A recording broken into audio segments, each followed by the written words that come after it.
When you're at the mercy of foreign oil producers, it probably should come as no surprise that crude prices are up, and that spawns a range of challenges. Drivers pay more for gasoline and truckers more for diesel. Russia's earning money that it can use to wage its war against Ukraine. Central bankers may see more inflation coming and keep interest rates high. Behind the recent bump in price is Saudi Arabia's decision to slash how much oil it sends to global markets through the end of the year. Russia's also cutting back, and less supply means higher prices. Correspondent Jeremy House. From the Jersey Shore north to New England, what's left of Tropical Storm Ophelia continues whipping up gusty winds, dumping lots of rain. Later today, some residents of Lahaina on the fire-ravaged Hawaiian island of Maui will be escorted to the burn zone for a look at where their homes once stood. Thousands of buildings were destroyed by last month's deadly wildfires. No visa, no problem for Israeli citizens. They may soon be allowed to travel to the United States visa-free. U.S. officials say an announcement of Israel's entry into the visa waiver program is planned for later this week. Currently, the Department of Homeland Security allows citizens of 40 mostly European and Asian countries to travel to the U.S. for 3 months without visas. The expected announcement comes despite disagreements between the White House and the Israeli Prime Minister over Benjamin Netanyahu's effort to overhaul Israel's judicial system. Greg Clugston, Washington. There is word of a tentative deal to end the TV and movie writers' strike, now 5 months old. However, there's no deal yet to get the Detroit auto workers back on the job and end their walkout. On Wall Street this morning, the Dow futures down 69 points. NASDAQ futures 31 points lower. More on these stories at townhall.com.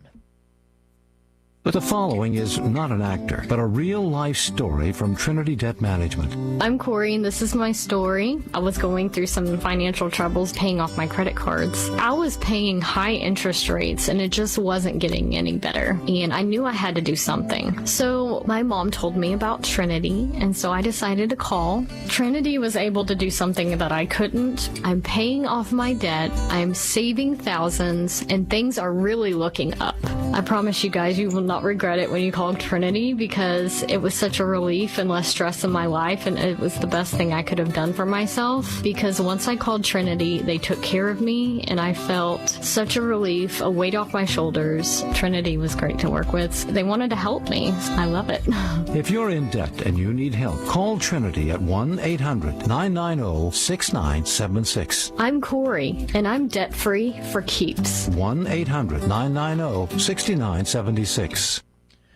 Shares of embattled Chinese property giant Evergrande are down sharply after the company said an investigation of a key subsidiary prevents it from pursuing a debt restructuring plan. Evergrande was once a titan of the Chinese property sector, one of the most valuable real estate companies in the world.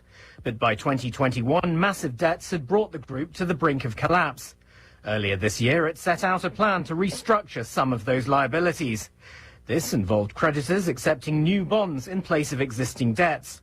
But Evergrande says an investigation into its subsidiary, the Hengda Real Estate Group, by securities regulators has prevented it from issuing the new bonds, putting the entire plan into limbo. The BBC's Theo Leggett. Taiwan authorities have fined a golf ball manufacturer $75,000 and are warning of criminal charges after a major factory fire killed 9 people and left 1 other person missing. News and analysis, townhall.com. A dramatic rescue of a 17-year-old boy kidnapped and held hostage for 4 days in Southern California. Law enforcement tracked the teen and his 3 kidnappers to a motel in Santa Maria, a city about 140 miles northwest of downtown Los Angeles, where the captors threatened to harm him if his family did not pay a $500,000 ransom. The nightmare began Monday when the kidnappers caused a car crash and abducted the teen when he got out of the car to look at the damage. The 3 suspects are facing federal kidnapping charges. Ron DeRockstra reporting. Spain is a strong contender to be the next international host of a regular season NFL game. It could happen as soon as 2024. The league is holding 5 games in Europe this season, 3 in England and 2 in Germany, and it has targeted Spain and France as the next European destinations as it aggressively tries to expand its international footprint. More on these stories at townhall.com.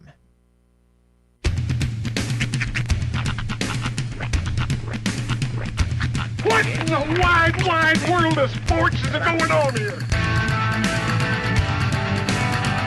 I promise you, whatever scum did this, not one man in this force will rest for 1 minute until he's behind bars.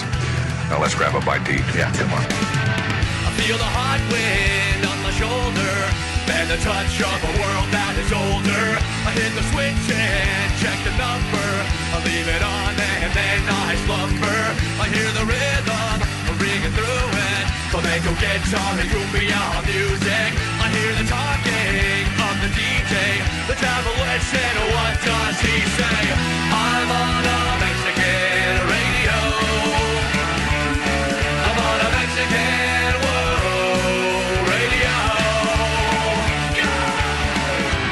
Broadcasting live from high atop the J.P. White Building in downtown Roswell, New Mexico. It's Mornings with Mike Winters on 106.5 Roswell's Talk FM. Is that what I sound like when I talk? Now, here's your host, Mike Winters.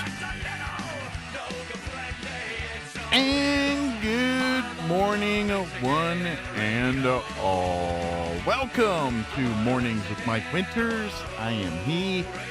That would be me, Mike Winters. Happy Monday, everybody. Welcome to it. Hope your Monday going well. Hope you had a great weekend. My deepest sincerities to Cowboys fans is probably not expecting that loss yesterday as the Cardinals took care of business. Don't worry, my team also got their butts handed to them on Sunday, so it actually softened the blow a little bit. I was like, at least Dallas didn't do so well either. And the part that Dallas can't get me because they lost to Arizona, a team which Washington beat week 1. So I'm good, even though we got smoked this weekend by the Bills. Oh, I gotta turn it on. I like that metric for success. My team beat the team that beat your team, so that makes my team better. Any given Sunday, my friend. That's what you got.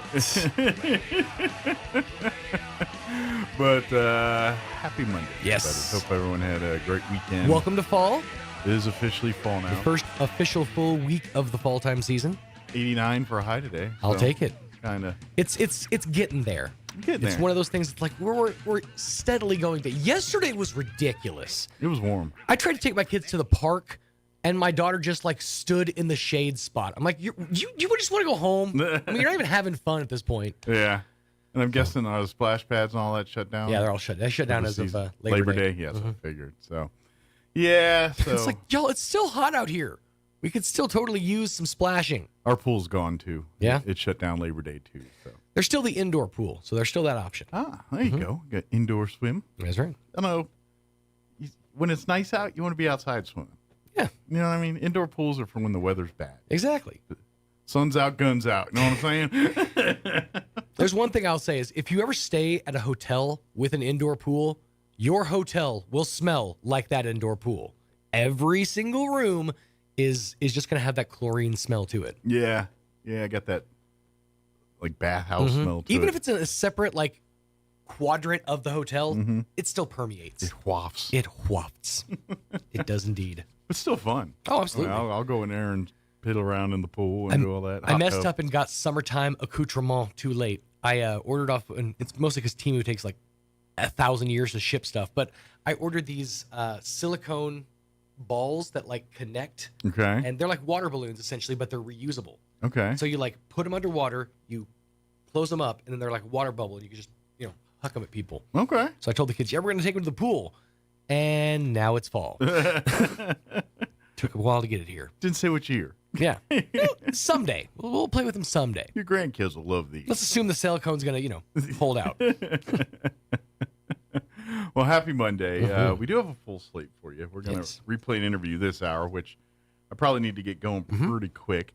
And then we got guests coming in the next 2 hours. This hour, we're going to replay our interview we had last week with from the District Attorney's Office.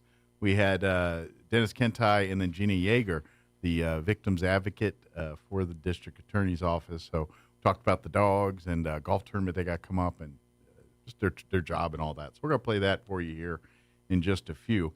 And then in the 8 o'clock hour, about 8:15, Hannah Robertson with the Leadership Roswell Alumni Association will join us. This Thursday night is their candidate forum for city council, judges, and school board positions. That's going to be Thursday evening at the Convention and Civic Center. So Hannah's going to join us to give us all the details and invite the public out for that. And then we're going to talk Eastern New Mexico State Fair in the 9 o'clock hour. Another Robertson, Leslie Robertson, will join us we're going to talk general fair stuff, just everything about the fair, overall fair things. General fair. General fair. I like it. Spelled F-A-I-R-E. Who outranks General Sal. only slightly, though. But general maintenance has got a slight edge. Well, general maintenance is the one you need. Seniority. That's right. Sweeps in when you need them. That's right. But we'll talk general fair with Leslie Robertson here about 9:15. Plus, we'll have all of your features that include the news of the local, national variety, Wall Street business update, and all that good and fun stuff. Before we do any of that, let's take a gander at your weather. I'm meteorologist Jennifer Naramore with your Pecos Valley weather. Good morning. We have a good deal of sunshine that'll be coming our way for today. The overall chances for wet weather looking low. Now into tonight, there is a small chance for showers and thunderstorms, mainly for Carlsbad and Artesia. Highs for today area-wide from the upper 80s to near 90 degrees, and the overnight lows are from the low to mid-60s. Now we do have an increase in some scattered thunderstorm chances coming in for tomorrow. That's your latest forecast. I'm meteorologist Jennifer Naramore. Thank you, Steve. Currently 65 degrees here in Roswell. Humidity is at 61%. Winds currently out of the north at 9 miles per hour. Sunny today with a high of 89. Winds will be out of the north 5 to 10 miles per hour. Partly cloudy with an overnight low of 66 degrees. Tonight, southeast winds 5 to 15. We do have a 30% chance at some rain for Tuesday, the afternoon. Mostly sunny and a high near 90 tomorrow. Winds will be out of the south, 5 to 10. 30% chance of rain for tomorrow night as well. Partly cloudy, overnight low of 64 degrees. South winds 5 to 15. Sunny on Wednesday with a high of 92. Winds will be out of the south, 5 to 10 miles per hour. Thursday, sunny and 94. Friday, sunny and 94. And then rain chances for Saturday, 20% chance of rain. High of 89 and sunny and 89 on Sunday. So looks like we'll be floating right around 90 all week with Tuesday and Saturday with some rain chances there. We'll see. All right, it is 7:13. We're going to get you into your Roswell Livestock Report with Smiley Wooten for you Monday morning. Take a quick commercial break. And then on the other side, we're going to play our interview with Jeannie Yeager and Dennis Kentai from the District Attorney's Office. That's up next. Don't go away. Good morning, this is Smiley Wooten at the Roswell Livestock Auction. A good September run this week with a nice selection of all classes of cattle, especially high-quality native calves, light yearlings, bred cows. We expect to sell 1,800 head. Break it down like this: 250, 275 weighing cows and bulls, 200, 225 pairs of bred cows, 1,300, 1,350 calves and yearlings. Today's sale will include 34 Holstein weigh cows off one dairy, 100 bred cows, Glass, Dinwiddie, Cuervo, New Mexico. Reputation set of black Angus cows bred to high-quality Angus bulls. Start calving January 1st for 90 days. These cows 6 to 9 years old. 38 bred cows, Scott King, Valentine, Texas. Extra-quality Hereford cows bred to Bright Ranch Hereford bulls.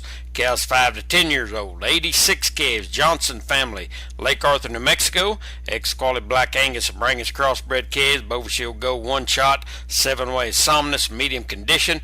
375, 500 pounds. 30 steer calves, Mr. Wayne Netherland, Artesia, New Mexico. Ex-quality black, white face, red, white face, English crossbred calves, shots at Brandon, 450, 550 pounds. 90 calves, Mr. Charlie Marley here north of Roswell. Ex-quality black, white face, and Charlotte crossbred calves, shots at Brandon, medium condition. 400, 650 pounds. 86 calves, Mr. David Gable, Roe Mesa, New Mexico. Ex-quality black, white face, Charolais crossbred calves, shots at Brandon, 350, 450 pounds.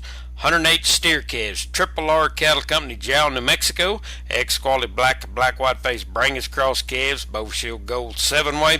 500, 650 pounds and 41 calves, Mr. Frank Sanchez, Corona, New Mexico.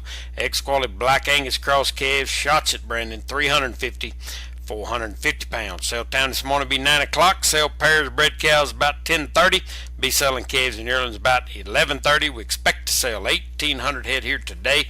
This is Smiley Wooten, Roswell Livestock Auction. Most of the problems that people have with plants comes down to basic farm management. That means knowing what to plant and when to plant it. Hi, this is Jim Gill from Roswell Seed Company. Planting at the wrong time usually leads to disappointment and heartache, sort of like your first love. But planting at the right moment puts Mother Nature on your side, and that makes growing things easier and a whole lot more fun. So before you plant anything, come to see us at Roswell Seed, or just give it a try and hope for the best. It gives me a chance to say, I told you so. Ready for some fun? Ready to experience the thrill of wild rides for the whole family and tasty treats? Wright's Amusement is back at this year's Eastern New Mexico State Fair, and they're offering you a chance to enjoy the fun early, Friday and Saturday, September 29th and 30th. Free gate admission each day, and unlimited ride wristbands are only $35 each. The carnival will be closed on Sunday and will reopen at the start of the Eastern New Mexico State Fair on Monday. Come out for Wright's Amusement Sneak Peek event, 4 to 11 p.m. September 29th and noon to 11 on September 30th, at paid for by Roswell Lodgers Tax. Your locally owned and operated Big O Tires has the best deals on tires, brakes, oil changes, and more. Now through October 1st, get $50 to $100 in instant savings on 4 select in-stock Nexen or National tires. And don't forget, Big O has convenient financing options available. These savings won't last. Make an appointment online or head into Big O Tires today. Big O Tires, the team you trust. Do you struggle with acne, eczema, or worry about skin cancer? Research suggests that 1 in 5 Americans will develop skin cancer by the age of 70, but when detected early, 99% of skin cancer cases are curable. At Epiphany Dermatology of Roswell, we place special emphasis on prevention, screening, and treatment, so schedule your annual skin exam by calling us at 575-208-7050 or by visiting our website at epiphanydermatology.com and get checked today. Prevention is key. Here's a Mornings with Mike Winters fun fact. The U.S. Treasury once considered producing donut-shaped coins. They instead decided to go with coin-shaped donuts. Here's Mike Winters. Joining us in studio this morning from our district attorney's office. I guess you could say here in town. It's all over the counties here, but here in town. Of course, Jeannie Yeager back, our victims advocate specialist here, and also Dennis Kentai back with us as well this morning. Good morning, guys. Good morning. Hey, how's life treating you guys? Good. Good. I'm dry. Work. Steady work. Dry at the moment. That's dry at the moment. But yeah, unfortunately, you're not going to be put out of work anytime soon, are you? That's going to be one of those things that it's all over the county. I would love for them to step you one day and say, you know what? Of course, Jeannie Yeager back, our victims advocate specialist here, and also Dennis Kentai back with us as well this morning. Good morning, guys. Hey, how's life treating you guys? Here to be the advocate. Steady work, dry at the moment. Dry at the moment. And we've talked, but yeah, unfortunately, check out some of our other interviews. You're not going to be put out of work anytime with any of the. That's going to be one of those things that lead investigators. I would love for them to come to you one day and say, you know what, we don't really have a need for your job anymore. Let's move you to another part of the DA's office. We would love that. Because the DAs, but until that's the case, Gina's here to gather the voice for the advocates, do things like that. And every one of these cases are family, emotional, and a lot of close ties there. And sometimes the cases are between families. Sometimes the victim and the perpetrator are in the same family. And so you've got to, and so Gina's job is the hard task through many different tools is to help try to bring peace, calm, and to help these families so we can, do what we need to do and so the DAs can do what they got to do. But at the same time, we make sure that these victims are getting justice as best that the system allows us to do that. And so that's really, through you're not so much with like the nuts and bolts of trying to solve a case. You're like, how are we dealing with the emotions in the room? How do we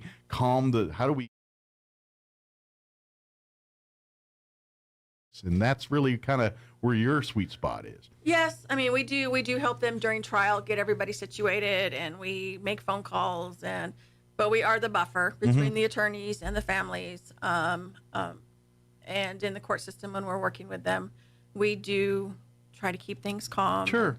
answer questions that we can answer unless an attorney needs to be involved. Sure. And be really that support for Yes, the family. yes. When things get a little, because let's face it, sometimes you can get cases and gets in the weed and you're like, what's going on? And you're that person that's like, all right, this is what's going on. This is what's happening. This is what, kind of being that little bit of a Sherpa for the family Yes. too, as the case goes on.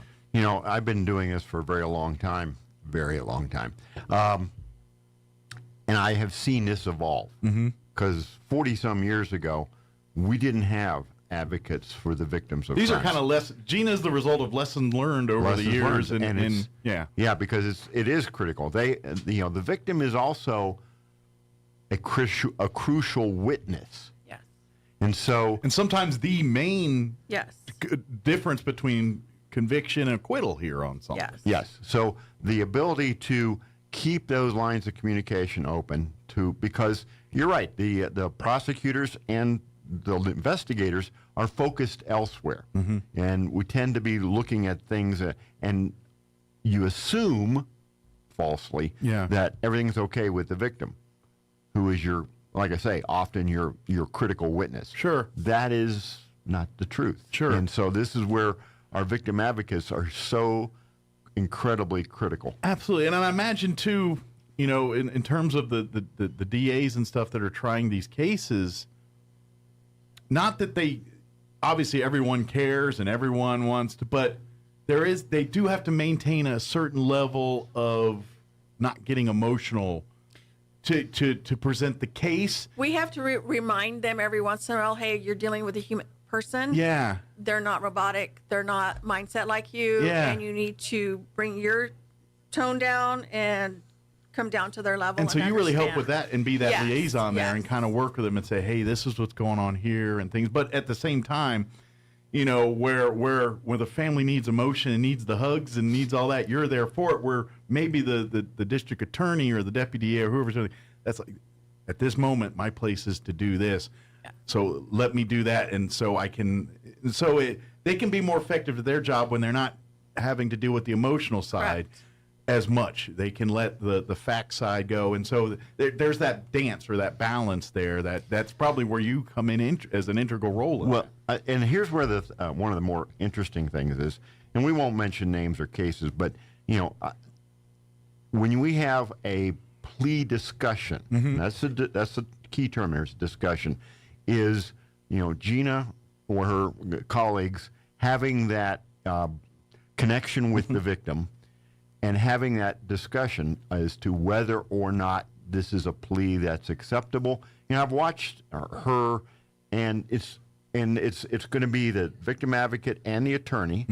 And the thing about it is this: the victim connects with their advocates. They have a relationship that simply doesn't exist with anyone else. Yeah. It's funny because I will call them because I've got a subpoena for a preliminary hearing or something like that. Well, who is this strange male? What I've learned is if I've got a subpoena for the victim, I need to talk to Gina or her colleagues first and say, okay, I've got this for so-and-so. Sure. You want to let her know that I'm calling because he gets this strange male voice. Sure. Or somebody knocking on her door. A bunch of guys coming up in suits, and it's intimidating. Yeah. I can see that, yeah. But this is that bridge they've built. And I want to say we have 10 advocates that cover Travis, Eddy, and Lee counties for each district office. You probably There's need 10 more of those, at least. I mean, we have a high caseload. I mean, just like our attorneys do. But luckily, we all of the advocates work really good together. We work conflict cases out of each county. So if somebody can't work that, they contact us and we work that You case guys have for a them. good support system So for we each just other, kind too. of rotate and work together. So it's a really good, the 10 of us advocates, really victim service coordinators work really good together and have great communication. I mean, that's key. Well, and this is where, for folks, if you missed our last, one of their big tools for helping calm, the family, especially when you got kids involved, is if y'all know the Casa Dogs. They're pretty famous. The Casa Dogs, they do a great thing, and they're the voice for children in court, and those dogs are there. Well, the DAs have their own version of those dogs. And matter of fact, Gina was we have the card set. Yes. So and so they have 4 dogs at the moment in the rotation of the family here: Duke, Tina, Kiki and Beaumont Bobo the Clown. Bobo the Clown. And they're all beautiful dogs. That They are. look like they're all labs at the moment. They are. They're all labs. Different colors. 3 blacks and a golden lab looks like there. But these are the dogs that come in and when you see the scary guys in the suits and all that stuff, these dogs are like the kids like, Wait. no. Were you looking at me when you said the scary guy? Wow. You're the closest in the suit. I'm in T-shirts and Gee, shorts. like So. Christmas. You're the Cut fall me guy some on this slack. one. Sorry. Yeah, okay. Yes. But so those dogs are that icebreaker. Those are the ones that and especially now, say it's a family thing and there's something and the mom's upset trying to tell the story because her kids are there and now the kids are playing with the dogs and everybody's happy and now it creates an environment where, okay, maybe we can calm down, let's de-escalate, let's see if we can try to make some sense out of this and go on from there from it. And that's a vital tool. But I mean, that's just one tool. There's so many other tools and things. But and I think the key thing too, and we're going to lead into this, is that this is not supported with a line item from the state. yeah, there isn't a legislature that's shelling out funding for this stuff. So it's all, on that note, it's all done by you and your staff and volunteers and the general public's foundation donations in the foundation. That's how this happens. So our 5013C is a standalone foundation. We're not with any group. We stand alone. We do lease our dogs to the DA's office every year for $25 each dog. Gotcha. But the foundation does fundraisers throughout the year to fund not only the dogs, any kind of bill that comes up, toys, training, travel. That Miss Luce, They're all Diana over Luce, our There's 4 DA. dogs in 3 counties. They're all over the place. Well, so. we don't. We also go throughout the state. So it's more than just our 3 counties. And we have actually gone to Texas to work as well. Wow. So how's their frequent flyer points? They built We up don't some miles fly. yet? We drive, but we have, luckily, Miss Luce has, our DA of Chavez Eddy and Lee the Fifth, has allowed our dogs to work with other DA's offices throughout the state. Well, we it's do the crisis. example. Yeah, we do crisis response. So if something happens at a school, we go out and we're at that school. And just to be curious, is the 5th the only district doing this in the state right now, or is it starting to change where you're seeing more of that coming in? A lot of districts, well, I won't say a lot. There's been a few districts that have had dogs, but the state, without the funding, They couldn't support it. they couldn't support the program, so their program hasn't. We're on our 2nd generation. I'm actually working on my 3rd dog, so Okay. we're going to have a 3rd generation go. But Okay. that's because I love that part. we Keep going. have a nonprofit that funds these dogs. Because if you don't have the funding, because this is not a cheap. Well, yeah, it's the training alone's probably very expensive, and then raising a dog is like raising a kid, except you don't send them to college afterwards. It's like expensive. Well, the cost for a new dog is gone up. It's doubled since the last time I got a dog. Yeah. So the cost for a dog is $13,000.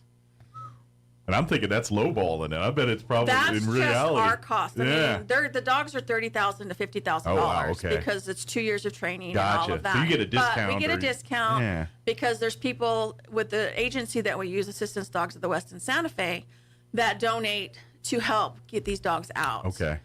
There's funding, but our cost for the dog, just the dog, is up to $13,000. Wow. And that doesn't include. And that's just for the dog, not That's the just for the vet dog. bills, upkeep, raising of this said animal. And all of luckily, that. with the foundation, we've have some great partners throughout each counties. We have veterinarians that donate. We have dog food that's donated. We have all kinds of things that The people. toys and Well, stuff, people. yeah. We usually pay for that, but we have a lot of people that will Bring give them us with 'em. stuff. Just Yeah, like- yeah. So. But we do have fundraisers that we put on every year to fund these dogs Yeah. and their adventures And throughout the. And that's where you, the public, can help us. Yes. This is where, Yes. God forbid, you never need the services of these animals. We hope you never do. But if you do, it sure is nice that they're there to help you get through what you're going through. But it really, this is the kind of work that defines success and failure in a lot of these cases. These are the ancillary details, the minute things that we all need to do to make sure that we find the success here. We can have the case, but when you're servicing the family and helping them and trying to give them closure and resolution here, these are vital tools to help that happen. And sure, especially when you're dealing with cases at some of the tragic levels we're dealing with here, you know, it's really hard to find peace at the end of some of these. But at least we can have closure. We can at least, you know, get it and provide a platform for these families to try to heal. And these dogs do that. And that's what it's so vital. Now, I would argue that even if you're not directly involved, if you live in one of these 3 counties, the criminal justice system and how well it functions has a direct impact on the quality of your life. Absolutely. And this is, you know, one of these underappreciated, underrecognized attributes of this district attorney's office. This is a very complex operation, and much of it is not seen. Everything from serving subpoenas, which is one of the things that myself and Hector do, to doing follow-up investigation. But, and I keep coming back to this, your most critical witness usually is going to be the victim. And keeping the victim in a situation will ensure that justice is done. Sure. Let's take the very simple thing of domestic violence. It's not simple, but if it is not dealt with, it escalates. Absolutely. And we've seen it. We all have the nightmare stories about this was a physical abuse that ended up in a murder. And unfortunately, I talk with the refuge and the folks that deal with domestic violence, you know, the aftermath of domestic violence, and they, you know, the evidence, it's cycle. It's, you know, odds are if you're abused, you were probably going to be abused. You know, that's the way. And so you guys deal with that at that level. And so I'm guessing, depending on some of your more senior folks in there, they probably see generations of this where it's like maybe it was the kids, but now the kid is now the offender in some other. But obviously some of the new folks who maybe have spent some time in the DA are probably seen generations of some of this domestic violence. It's like, oh, now it's the son, or now it's the daughter, or now it's the and that's why they try to break it. But in the meantime, this is where you guys are trying to put these pieces together, and when these families are, you know, like you said, the witness is a lot of times the biggest, is the best person to be the witness or the one that's going to get this person convicted. But when it's family related or, you know, close, you know, there's a lot of intimidating factors that the DA's office combats. You know, when you got a family member in the victim's ear saying one thing, and then you tell them you got to do this, but you know that they don't feel safe, they don't feel comfortable in coming forward because someone. I mean, this is commonplace that happens probably in every single day, in cases every single day that come through your docket. It's just the way they it don't is. trust anybody, so you've got to earn that trust. And when they're ready, they're ready. And if they're not ready, we just let them know we're here. Absolutely. When you are ready and you do need us, just know we are here. Sure. So, but and that's where the dogs and everything. It's not, because quite frankly, I'm guessing that victim's probably getting it from both sides.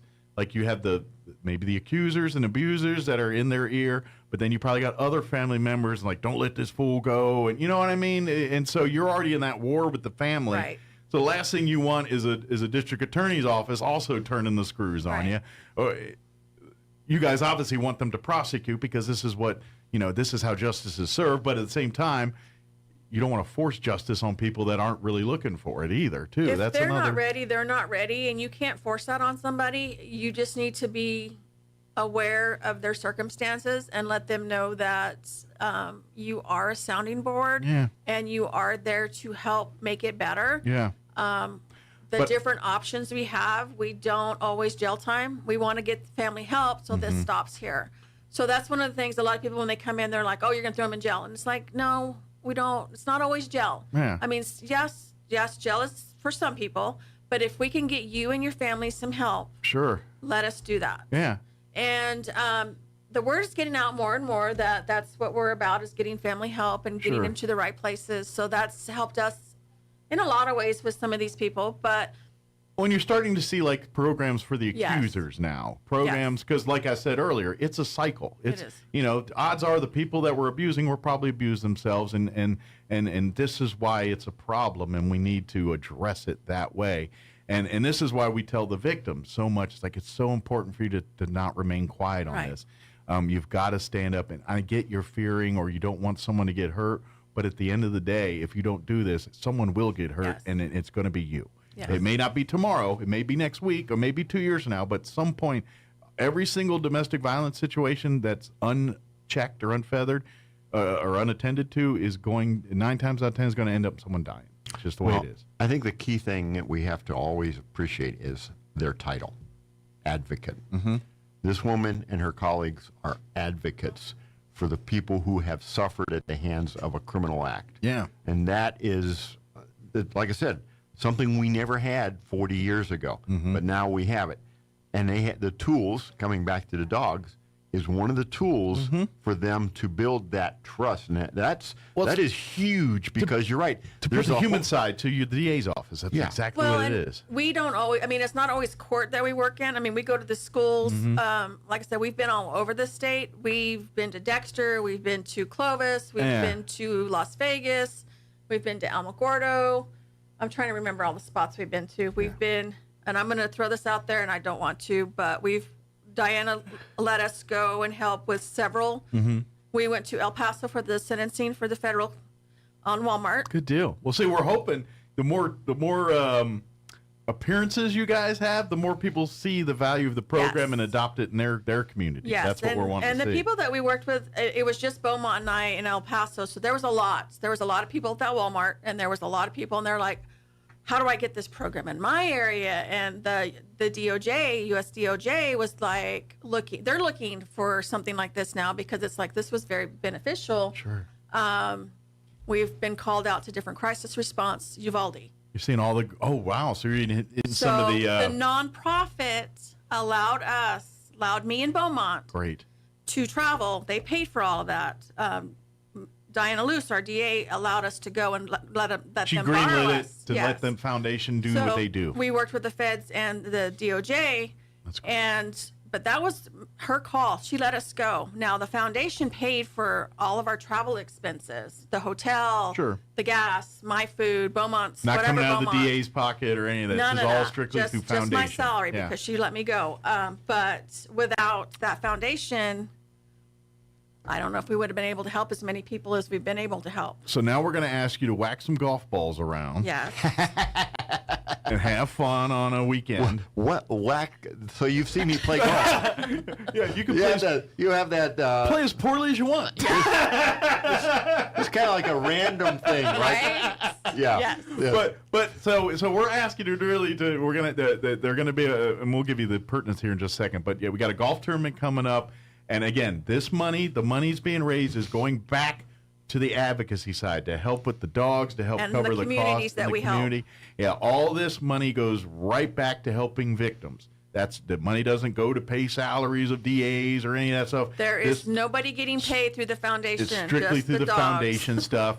Yeah, the dogs, so we can make sure these dogs, or more of them available, and more advocates available to, because I'm thinking once, the resources here, then they're going to say, well, we need more advocates in there, and so so maybe the legislature are going to have to finally sit down and pony up money for good things. We're hoping. We keep hoping, nowhere, and we're hoping that we can get a New Mexico law that allows we can do something. But I've always been the thing. It's like right now, every single state in the country should be spending money like crazy on mental health and our judicial and criminal justice system. We need more law enforcement. We need more judges and lawyers in the system, and well, maybe not the lawyers. We have plenty of them, but we need more judges. we need more prosecutors. Well, prosecutors. We could use more prosecutors. And here's now you're going to say what? We need more defense attorneys. The public defender's office, God bless them. You need competent defense attorneys for the system to work rightly. Yeah. Well, and somebody who's there. They're an advocate for the accused. Yeah. And it sounds weird, but for the system to work well, it needs to be staffed on both sides. Absolutely. And well, let's face it. There are times where prosecuting offices mess things up, and you need a defense. No, we never do. I'm not saying here. I'm saying in other states. but there's times where things and so but that's where the checks and the balances come in. That's the whole point of it. That's why every side is represented. So and the truth will come out, but it's to prevent from one side taking advantage over the other, and you want that on both sides, because guess what? If you're defending your name against something, you're going to want all those protections on your side, especially if you didn't do it. If you did do it, then we got to talk. They all did it. But yeah, they're all. They're all. You know what I mean? If you're, come on, let's do it. and conversely, if you're a victim, you're going to want to make sure that the people that are prosecuting the people that did something to you have every single tool in their belt to do that. Yes. And this is what this is about. So, what now? When is the actual date for the golf tournament and everything? Okay, so we have 3 events coming up. Okay. So we're gonna be busy. So 3 things. So you're bound to at least be free on one of them. Yeah, you guys should be able to come see me for at least one. So the Fall Day Arts and Crafts Show, that's happening this coming weekend. Okay. They have chosen our foundation as their nonprofit for the silent auction items. Oh, nice. Okay. So the 58 Dogs Foundation gets all the proceeds. So bid generously on those silent auction items. So you guys come see us Saturday and Sunday for that. And where is that? That's going to be at the convention center. Nice. And the times on that? That's going to be Saturday from 10 to 5, and Sunday will be 11 to 4. Are you going to be there with any of the dogs at any point? The of the dogs event? will be there for a couple of hours. Okay. Only because we make sure they get enough rest to work during the week. They do we have want to make other sure. day jobs. They do have another job. They yeah. Gotta, they live well. Don't worry. The dogs. They do. How many of them do they live with you, or do you? I have Beaumont lives with me. Okay, so Beaumont's yours, and then the other 3 go to other. Kiki lives in Roswell. Kiki lives with one of the other handlers and advocates, and then Travis and Lee and Eddie each have a handler for their dogs. So. Okay, good deal. Yeah. So you've got each person has like the one mommy or daddy that kind of. Well, until they get to the office, and then they have several moms. Gotcha. Yeah. Oh yeah, I know that part. But. We have a total of 4 dogs and 15 handlers for our dogs. Okay. So there's a bunch of us that can pick up the leash and help out where needed. Yeah. Someone has so there's wants lots to go on vacation of us. or something. Yeah. And, that there's does lots happen of every us. once in a while. And then we have the fair. Yes, that's coming up here in 2 weeks. Yeah, we have the fair. We have our booth. Excellent. We've been doing our booth for a couple of years now. That's our community outreach. We want to let people know that we're here and what we're doing. So you can learn more. And so if you have questions that maybe we didn't answer here, please visit the booth at the fair. Yes. Come by. I'm sure there'll be dogs from time to time. There'll be dogs on the Saturday. Okay, on Saturday. Yes, because they work during the Saturday. week. So they'll be there Saturday. There'll be a dog every 2 hours or something. There'll be a different dog. We will have a couple of raffles going on. We will have drinks for sale. Nice. Just fundraising. Of course, if you just want to make a donation, we will gladly Absolutely. take it. Every little bit goes back to this program to help the victims, and so please, if you got $5, $10, $100, $1,000 to drop off at the booth, that'd be great. We'll have handouts that'll explain our program. We'll have that at each event. Good deal. But yeah, just come see us. Come ask questions. I love talking about the dogs. I love the program. So don't spend all your money at the craft fair on Saturday this weekend either. Save a few bucks to drop on over at the. Well, you got to have money to go to the fair. The Come on. fair, yes. You got to have you got to go and you got to buy the band so the kids can go for 10,000 Do us a favor. rides. If you go on Saturday, visit the dog booth empty-handed. Don't come up with the big old corn dog or nothing. That's just wrong. Yeah, the dogs may decide they like your corn dog more than you do. I was more thinking the turkey leg. Yeah, I was saying, just don't roll up doing that. Don't be dirty like that. Eat your corn dog and then go visit the dog. And then our final event for October. So end of September, October is going to be really, really busy for fundraising. We have decided to do a golf tournament. Yes. Our first time. All so right. excited. And that's going to be October 28th. Okay, so right before the Halloween week. Yes, and it's going to be at Nammy's Golf Course. Okay. They have registration forms there. Okay. Yeah, usually with that, you can probably sign up at the pro shop there. Correct. And because usually the pro kind of, if you have a team, I'm assuming you can sign up as a team. But if individually, don't have enough friends that want to golf with you, you can go and put that together, and he'll put you on a team. Yes. So they have, it's a 3-man team. It's going to be a 3-person. 3-person, excuse me. 3-person team. It's $100 per person or $300 per team. Okay. We're going to have breakfast and lunch provided. We'll have drinks. We'll have drawings and raffles. I am not a golf person, so we have a Scotty Cameron putter. Okay. To raffle off. Nice. So a lot of people know who that is. I do not. I'm a little in the weeds myself but on it. I'm But getting information from other golfers that are like, get this, do this. well, So- Right. you must be pretty good if you get a club. Jonathan, you ran by Jonathan? Yes, I did. And then He's the one of official. our other people's husband golfs, so he's like helping me out a lot. There you go. Ooh, get this one. Get this one. And it's a shotgun start at 9 a.m. And by the way, if you've never gone to any golf tournaments or anything, if you leave hungry, that's your own dang fault. Because Yes. there is usually a ton of food. And like you said, they're doing meals and breakfast, the door prize. I'm telling you, you could be an awful golfer and walk away cleaning up because you hit the. And, And that's you can usually have what happens. fun. Yeah, you have really fun. do. I mean, these tournaments are really meant to be a fun Yeah, type it's of not. thing. You're not signed up for the PGA here. So I'm cleaning the cobwebs off of my golf clubs, and I'm really nervously considering this. I just got to figure out who would be stupid enough to ride along with me on my other team members. Well, there you go. We're kind of up in the air. Well, I mean, maybe. Well, depends. I could try and drag my daughter out. She played golf for Goddard High, Becky Oh. Robertson, a long time ago. So she might make you look bad. We can't have that. The wall here will make me look bad. All right, let's just be honest, right up front. Just walks up. There's no doubt about that one. You know what you should do? Like, What? go out on the course, pull a club out of the bag, and just hold it upside down like you're about to just act like you're doing it, just to see if people say anything. We need to get a picture of that thing posted on the Facebook page for the dogs. I love Say a golfing. professional golfer at his best. I love golf. He pulls out the club, and then he holds it upside down to try to hit it with the narrow end. Yeah, okay. That's kind of fun. You're killing me. We're really hoping that people will come out. I mean, we're still looking for sponsors for this event.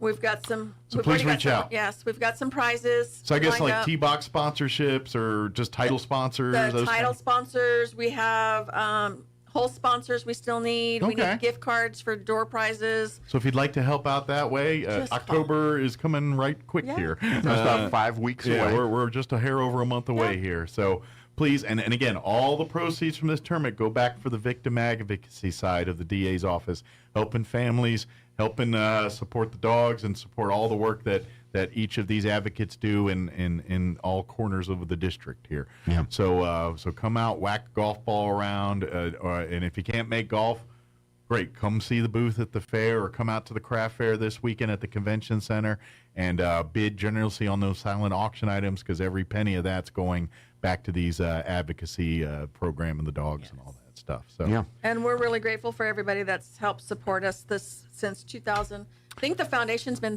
2017. let me ask this too: if there's people that want to volunteer with the foundation and get involved, is there a person or someone they need to talk? You need to talk to Gina. Come on. Gina, I didn't know if there was another person that handled it's membership. Gina. No, it's Gina. But if you're interested in being a part of the foundation, wanting to get more, and maybe helping other communities in our state also have these same things that our district gets to enjoy right now, please reach out to Gina. You probably reach out to the DA's office on Facebook, and if you can't hit Gina directly or call, and they'll put you in touch with Gina. And I know a lot of people think we're associated with the other dogs. Mm-hmm. We're Casa, not. no. Yeah. We're not. There's And two complete separate things. entities, and people, Both do great work, both do Yes. things, but they're not associated they're with not each other. associated with each other. One is strictly for the victims in court and helping with that. You're dealing with more outside of that stuff. Yes. I mean, it gets involved to the court Yes. stuff too. No, but I it's- mean, we do the courtroom with the criminal side of it. and they do mostly deal with children, right? Yes. Yours is adults, children, whoever the victim is. So if it becomes if that becomes a criminal case, then we get it and we take over. But we also do with adults as well. Gotcha. So Yours is a little broader. Yes. Broader scope Yes. than what CASA is. Both And- are equally Yes. important, and both are vital services. Yes, they are. And the folks at CASA do amazing things, and the volunteers that volunteer their time to be the voice of these children in Yes. court are amazing people, and support them with every penny and ounce that you can. But also support the victims here with through the DA's office, because they're doing just as good a work, but their scope's a little bit broader than what the CASA folks do. and our funding is nothing. I mean, And your funding is literally whatever people Fundraising. can donate Yes. or anything. Yep. Yes. There is no government grants or any of that stuff out there that is in play for here. So should be, Should be. It shouldn't even be grants. There should be a legislature that funds this. I mean, stuff, and because we've gotten a couple of grants. So, I mean, we've been really lucky. But Sure. I'm learning to be a grant writer. I am not a grant writer. So if anybody out there knows how to write grants, let It's me a know. whole skill set to be a It grant is, writer. and It I'm is. learning. Yeah. But all the volunteers are so excited about these events that are coming up, and we have some great volunteers on our foundation, and we want to continue to get these dogs where they need to be with people. This is how you can get involved to help make your place better. Yeah. That's right. You hear things and you complain. You see everything on Facebook. It's like, it's all sad. It's like, I agree. It is all those things. But here's the one thing you can do that actually makes an impact on helping to fix those things by getting involved in stuff like this. So And please support. We just want to let the people know that these dogs are here for the community, whether it be in a classroom, whether it be at a hospital. I mean, we visited the hospitals for the Nurses Week. Sure. We just want to let everybody know the DA's office is here for them. Well, that's And a another thing positive too. note. Yeah, and that's the other thing too is, because, police, district attorneys, that whole side of things, there's a certain, generally speaking, people don't want to deal with you unless there's a problem. Right. And so wait. this shows it's like, hey, no, these are human beings that have life, and let's face it, they are here for you. They are here. Every person that wears a badge, every district attorney, and every person that works in that district attorney's office are in that office because they want the best for you, the citizen. Yeah, we and they care want about to our make community. Sure. Yeah, and that's what it is. And I think a little pause here is that this demonstrates really enhanced leadership our district attorney Diana Luce offers. I mean, this is we kind of glossed over it. This is a sustained. It's like thinking out of the box a little bit. Yeah, but this program, although others have tried it, the DA Diana Luce has been able to maintain this by building committed the to team, supporting it. Yeah. building the team that can carry this forward. Yeah. And I'm going to brag on the boss a little bit. She is a courtroom prosecutor, and it's not for me to criticize, but I'm thinking, boss, you're in the courtroom a heck of a lot. Mm-hmm. And she just got done last week, right, down in Carlsbad. She had 2 trials every week for 2 weeks. She's had a trial. I imagine when for people like her that when they do it, they didn't sign up to be a lawyer, to be an administrator. You know what I mean? They signed up to be a lawyer. Now, obviously, she's a great ad and does it, but at the end of the day, she's like, I can do the best work in the courtroom sometimes. Well, and she can. and that's a She good does thing. both. I mean, she inspires a lot of the young, because she's been doing this longer than anybody else in this district. Yeah, if I'm not mistaken. She started here, 90, there is a reason why she's 91, the 93, somewhere in there. Best qualified. Right. She started here. She's told us this story. And she took a break to be a magistrate for a while. But this case in Carlsbad, first-degree child abuse resulting in death. Yeah, that was a nasty case. She's the one who had the baby in Hobbs that was thrown in the dumpster.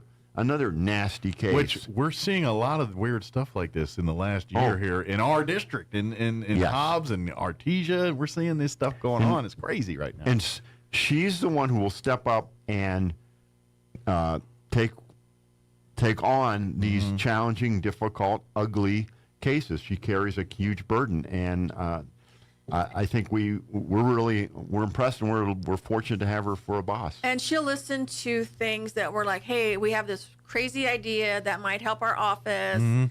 How about if we try this? Well, let's try it. If it works for the community and it works for our office, but she's open to suggestions on what we can do to be better people for our community. Well, and I, this is a bigger issue thing. When we talk about our system, our judicial system and all that, we talk about the overworking, the caseloads and all that.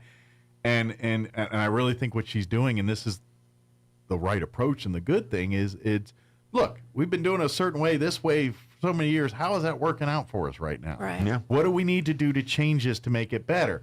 And so she's of that mindset, as all of our district attorneys should be, is how do we get better? And how do we do that, as opposed to, this is the way we do it, it must be done this way. And I have this is this really silly example. So in our lobby, if you're ever in our office, we have paw prints. So at the fair, we sell colored paw prints for $1. So when we get done with those, we line our hallways. Before that, when you walked into our office, it looks like the old shell. It was blank walls, but when you walk in, there's kids that have colored pictures, the paw print, so there's this bright colors, cheerful. And she approved that. She was like, yeah, go ahead. Let's line these halls. Let's make this where it's more inviting and warm, and then Yes. feel clinical. Yes. Yeah. So that was one of the things. It's just little things that we're doing. Well, that makes a huge difference. It does. I mean, you think about it. I mean, your world, like your home, that's why people decorate it, because it makes you a happy place. Guess what? You walk into a place with pictures and artwork and something that looks inviting and comfortable, you're going to be a little less on edge than when you're walking into all the walls are white, all And the there's floor is nothing white. on the wall. Yeah, fluorescent lighting everywhere you look. Yeah, it does mess with psyche a little bit. So it's just little things that turn into really big positive things that she is open to. Any suggestions Take we the have. intimidation factor out of it a little bit. Oh, And make yeah. it more of a place that you need and want to be, because it's serving a certain role that needs to be done.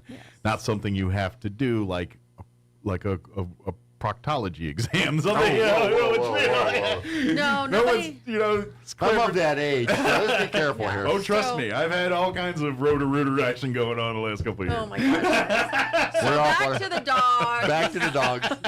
Back to the dogs. No, but they have, when people come in, of course, you don't know what you're walking into when they through the DA's office. Yeah. But when you have a wiggly, waggly tail wandering around the office to meet you when you walk down the stairs, it makes it a little better. And unarms the angry, and it kind of it kind of softens the nervous. It does. Really does that. It just okay. It's because especially if people are worked up, and again, we're dealing with victims. They're probably already in an emotional frailty as is, because they've gone through a lot of stuff in that recent time. It really does. does Working that. at the DA's office. I've been with the DA since 2000. Okay. It's because especially if people are We got worked the up, dog and program started in 2014. again, we're dealing with victims. They're So I can't probably already imagine in an emotional. not having a dog. And a lot of the people that we have now have never worked in our office without a dog there. And you're kind of like, well, how'd you guys do it? So there's only 3 of us that were there prior to dogs coming in. So really, yeah.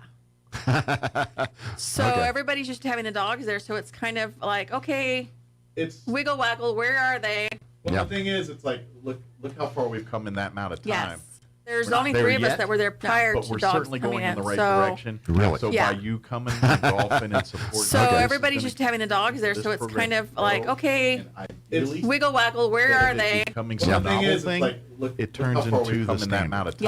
Yes. Every DA's office has it, but we're certainly going in the right direction. That's what we want to. So by when we you go back coming over and golfing the and events that are supporting, coming this up is going to and continue. repeat Yeah, let's do them. a quick recap on that before we go. We're about to get kicked off the radio. Okay, Becoming fall, some novel holiday thing. arts and craft shows It turns this into the weekend. standard. That's Come to the every Civic DA's Center. office has a And half dozen of these times. dogs. That's what we want to have. When we go back Saturdays, over 10 to the 5, events that are Sundays, coming 10 up to 4, and so. repeat Yeah, let's them. do a And quick then- recap on that before we go. We're about to get kicked Shop, off they're the going to radio. have food trucks for that. And then the fair, of course, is the week of 2nd through the 7th of October. It's October. We will have a booth. We will be on the east wall In the commercial building? in the commercial building, halfway down. So come see us. Come buy drinks. Come buy And- raffles. And if you want to meet the dogs, Saturday of the fair. Saturday, the dogs will be there. We'll have their cards, of course, to hand out, armbands, pencils, all that fun Already stuff. got the whole set, so You got the set, so you still have to come by and see us if you're out there.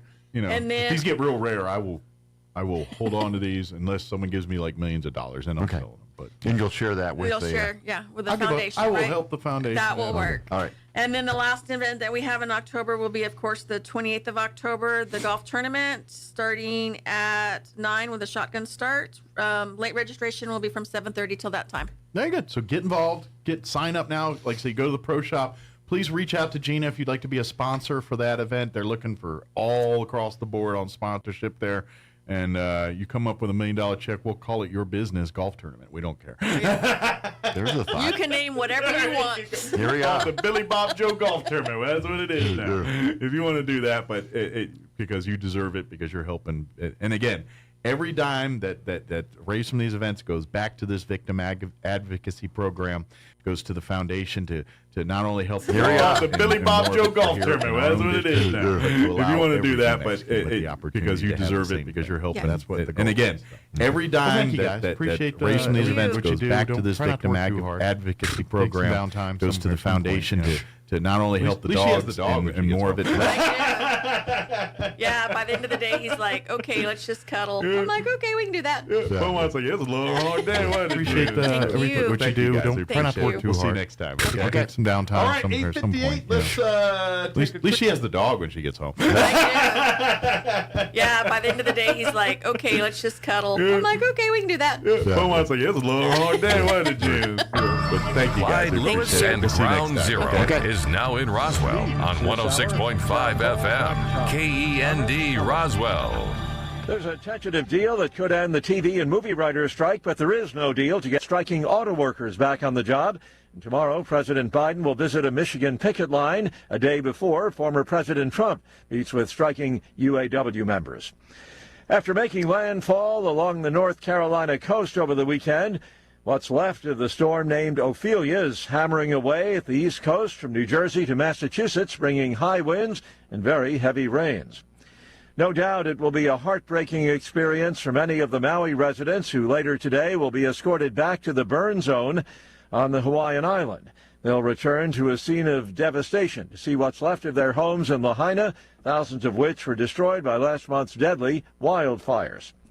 NASA's first asteroid samples collected from deep space have parachuted into the Utah desert aboard a small space capsule. The BBC's Jonathan Amos says the homecoming went exactly as planned. It could not have gone better. The OSIRIS-REx capsule touched down almost on the precise spot that had been predicted for it. When the recovery teams moved in, they found the vessel blackened from its fiery descent, but otherwise in perfect shape. Scientists worked quickly to get the capsule into a sterile environment so it can take the next leg on its journey. A C-17 transport plane will move the container to the Johnson Space Center in Houston, where a dedicated laboratory has been set up to lead the investigation into Bennu's makeup. NASA is promising to deliver a first broad assessment next month, but the program of detailed study that's been planned will take at least 2 years to complete. The small container's return caps a 7-year mission. Watching Wall Street, the Dow down 44 points, the NASDAQ trading 17 points higher. More on these stories at townhall.com.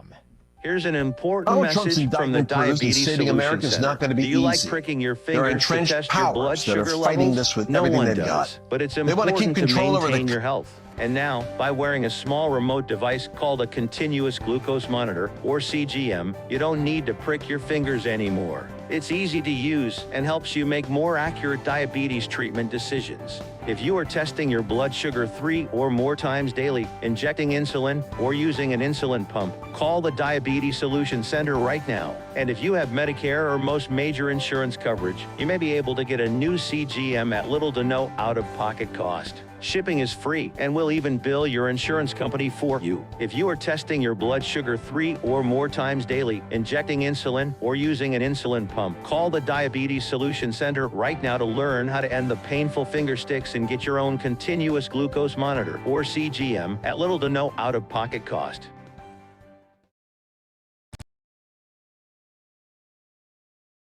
Damage near the Ukrainian port of Odessa as a result of a Russian drone and missile strike. Local authorities also said the attack damaged port infrastructure, a grain silo, and an empty building that used to be a hotel. At the former hotel building, firefighters worked overnight, trying to extinguish the blaze. Russia has continuously targeted port and grain storage facilities in Odessa since pulling out of a deal that allowed Ukrainian grain exports to countries facing the threat of hunger. The attacks have destroyed silos, warehouses, oil terminals and other infrastructure critical for storage and shipping. I'm Karen Chamas. Speaking to a university audience in Beijing, the European Union's trade commissioner is calling for a more balanced relationship with China. Takes note of a trade imbalance of nearly $425 billion. News and analysis, townhall.com. An alleged violent assault at the University of Alabama sparks a lawsuit.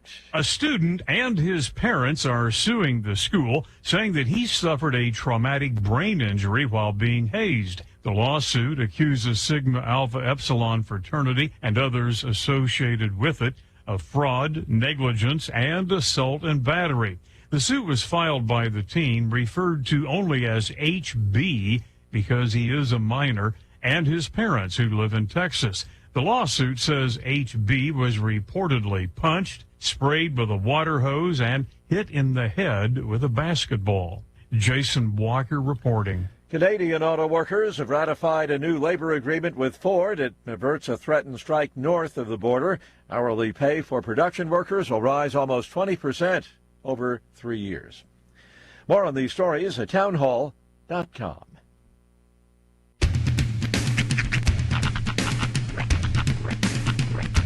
What in the wide, wide world of sports is going on here? I promise you, whatever scum did this, not one man in this force will rest for 1 minute until he's behind bars. Now let's grab a bite to eat. Yeah, come on. I feel the hot wind on my shoulder and the touch of a world that is older. I hit the switch and check the number. I leave it on and then I slumber. I hear the rhythm ringing through it. Flamenco guitar and cumbia music. I hear the talking of the DJ. The travel listen, what does he say? I'm on a Mexican radio. I'm on a Mexican radio. Broadcasting live from high atop the J.P. White Building in downtown Roswell, New Mexico. It's Mornings with Mike Winters on 106.5 Roswell's Talk FM. Is that what I sound like when I talk? Now, here's your host, Mike Winters. And good morning, one and all. It is 6 minutes after 8 o'clock. Welcome to hour number 2. The Deuce. Of Mornings with Mike Winters, right here on 106.5 Roswell's Talk FM. Happy Monday, everybody. Yes. Hope your Monday's going well. It's not as fun as Friday. I'm not excited. That's real oxymoronic. Yeah. Happy Monday. Well, kids got a 3-day weekend coming up. Yeah, good for them. Fair week next week. That's right. So you got a 3-day weekend for It many is. kids. And It's the busy season around southeastern New Mexico. Yeah, it is. Many things happen. Sport. Yep. Fairs and all this Football kind of action stuff. coming your way this Friday. Yeah. Chili Cheese Festivals this weekend. A couple more weeks of farmers markets. A lot going on. That's right. Busy. Keeping busy. Yeah. And we're officially in fall, but it still feels summer-like, even though technically it is cooler. It's cooler than for our sure. summer was. Yeah. I read there's a guy who's pitching what he calls the new calendar. It's thenewcalendar.com. If you want to sign up for his check on the support for it or whatever. Basically, it splits the year up into 5 equal portions: winter, spring, summer, fall, and autumn. And each one would be 72 days. But it says that fall would start in July, like July 28th. I'm like, nobody wants to celebrate with a pumpkin spice latte when it's 113 degrees outside. Yeah. And it's not the same all over the planet. Right. And to be honest, if you're below the equator, it's a complete opposite. Mm-hmm.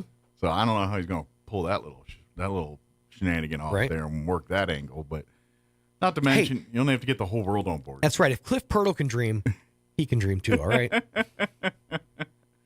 Yeah, we still don't have daylight savings time. No, we do not. or the other, 24/7. Yeah. Which reminds me, when do we set the clocks back? November usually, right? Now it's November, I think.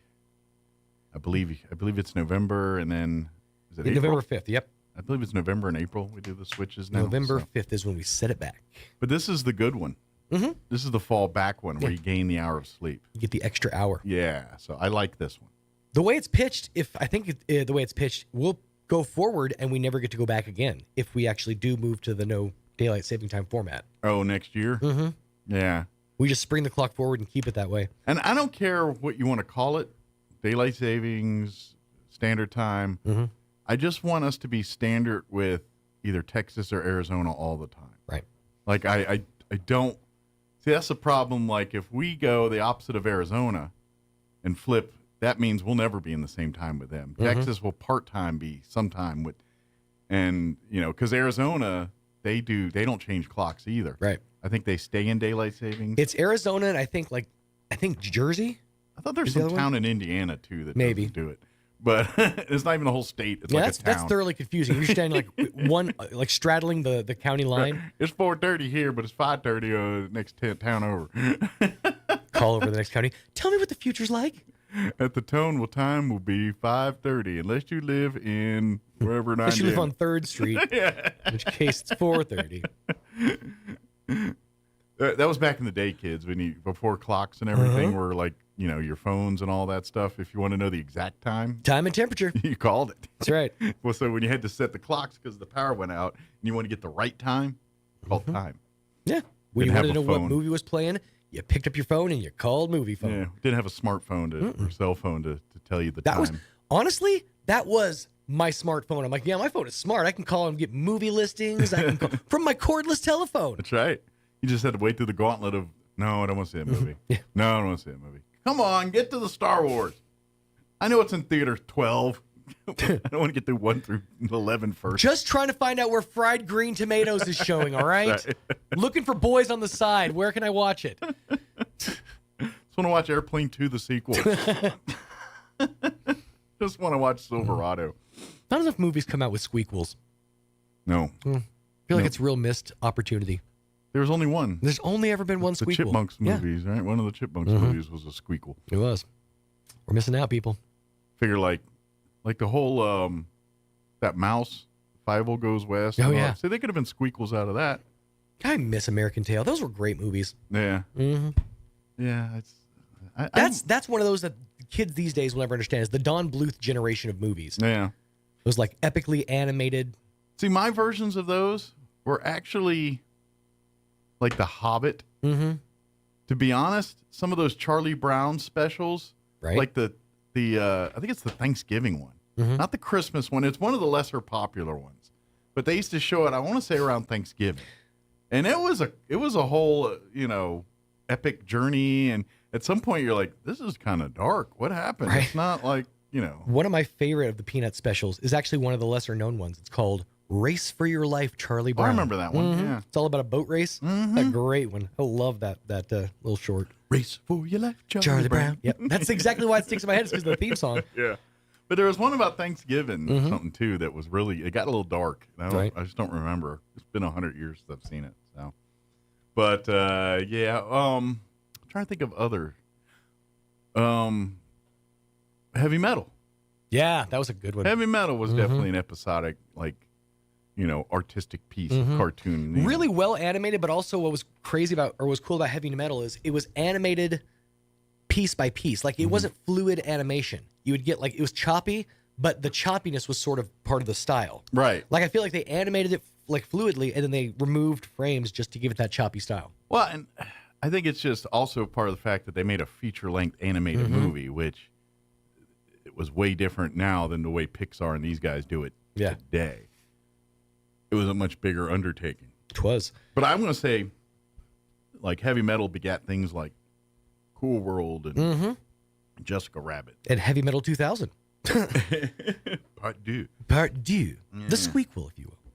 But, all of that stuff. So, but anyway, welcome to Monday. That's what we're trying to say. Got down a little rabbit hole there. How was your weekend? Not bad. Not bad. Like I said, I've been kind of feeling kind of under the weather today, and that was yesterday too. It sucks when you live with a teacher because you're living in a petri dish essentially. Yeah, and she's getting over her stick, so I guess I'm getting it now. Just tag teaming it.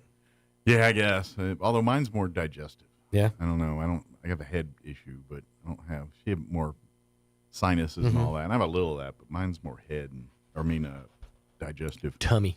Yeah, tummy intestines. But anyway, it was a good weekend. We not much going on to watch some football. I found out that whatever dispute DirecTV has with most of Nexstar is back.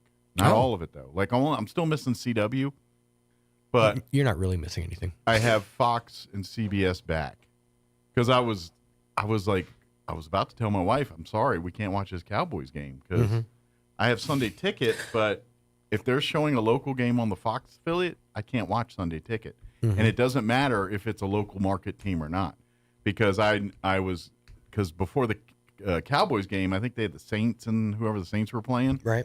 that game too was blocked out on my DirecTV. That feels or Sunday Ticket. If you pay as much as you pay for Sunday Ticket, there should be nothing blocked out. I don't care if it's a local or whatever contract. You're right. You are the VIP, right? But I think that's our guest. Oh, perfect. You're right. It should be that way, but I guess something to deal with contracts and locals. So they like, well, if you can watch it locally, but now I can. But I was like, well, I can't because I don't have, and I even hooked up the antenna to try to get, and I got 200, actually hundreds of channels that between the internet and the on the air, none of them were giving me Fox regular channel. And that's the crazy part is you literally have access to thousands of hours of programming, and you're still like, oh, there's nothing on. Yeah. I love they went to all the effort to make sure that Kim could watch the Cowboys lose. Well, then I happened to just go to Fox in a desperation. Well, let's see what the channel. And I was like, oh my goodness, there's TV. There's things coming out of my screen right now. It's not just the blue screen of saying we're in contract dispute with Nexstar. So that was a pleasant surprise. So we did get to watch the Cowboys again get decimated. And I was already in a sad place because Washington got their butts handed to them. I don't know if we locally in-house name the Cowboys report, like the title of it that appears on the screen. Yeah, it does. Do we do that? Because it's called This Hour, Boys Whipped in the Desert. No, mine just says Cowboys report on this end. Oh yeah, mine on the other side says Boys Whipped in the Desert. That's nice. Neat. It is. And I'm not a Cowboys fan. Not so at it does all. make me happy. That's right. Let me give you the rundown for this hour of the show. We'll get you up to date with the weather here in just a bit. I need to move that, by the way. And then in just a few minutes, we'll have the folks from Leadership Roswell Alumni Association join us. Rick Kraft is here. I believe Hannah Robertson will join him as well. And we're going to talk about the Candidate Forum, which is Thursday night at the Roswell Convention and Civic Center. The public is invited and encouraged to come out and be a part of it. Now, if you can't make it to the event, we will have it streaming live here on KSVPTV.com and on the radio, 106.5 Roswell's Talk FM. The video will be on demand and live stream, so I recommend you go to the event, watch, observe, report, and then if you want to go back and hear parts you missed, or maybe you want to rehear maybe your board's candidates discuss their issues and things, you can go back and do that. But I highly recommend you be there in person. It also keeps them honest. Hey, we got video footage. Whatever y'all are going to say, we can bring it back up. The annals of time will decide whether you're correct or not. But no. So, and of course, we want to encourage people when you do go to vote, whether early voting here in actually just a couple weeks or on Election Day in November, that you vote informed. So use tools like this to make sure you are that person that's informed. So anyway, we'll talk the Candidate Forum and Leadership Roswell alumni here in just a few. Yes, sir. Later on in the hour, we'll get you up to date with news of the local variety, along with your Wall Street business update. And Cowboys Report will try to work that in this hour as well. And whatever else we can come up with for this hour of the show. Before we do any of that, and this is where I'm going to move this, get you up to date on the weather. I'm meteorologist Jennifer Naramore with your Pecos Valley weather. Good morning. We have a good deal of sunshine that'll be coming our way for today. The overall chances for wet weather looking low. Now into tonight, there is a small chance for showers and thunderstorms, mainly for Carlsbad and Artesia. Highs for today area-wide from the upper 80s to near 90 degrees, and the overnight lows are from the low to mid-60s. Now, we do have an increase in some scattered thunderstorm chances coming in for tomorrow. That's your latest forecast. I'm meteorologist Jennifer Naramore. Thank you, Jennifer. Currently 66 degrees here in Roswell. Humidity is at 58%. Winds currently out of the north at 8 miles per hour. Mostly sunny today. Expect a high of 88. Winds will be out of the north, 5 to 10 miles per hour. Partly cloudy tonight with an overnight low of 66 degrees. Winds will be out of the southeast, 5 to 15 miles per hour. Tuesday, we are looking at a 30% chance at some afternoon showers and thunderstorms. Otherwise, mostly sunny. Highs right around 90 tomorrow. South winds 5 to 15 miles per hour. 20% chance of rain for tomorrow night as well. Mainly before midnight, partly cloudy with an overnight low of 64 degrees. South winds 5 to 15 miles per hour. Glancing at the rest of the week, Wednesday sunny with a high of 92. Thursday looks like sunny skies with a high of 94.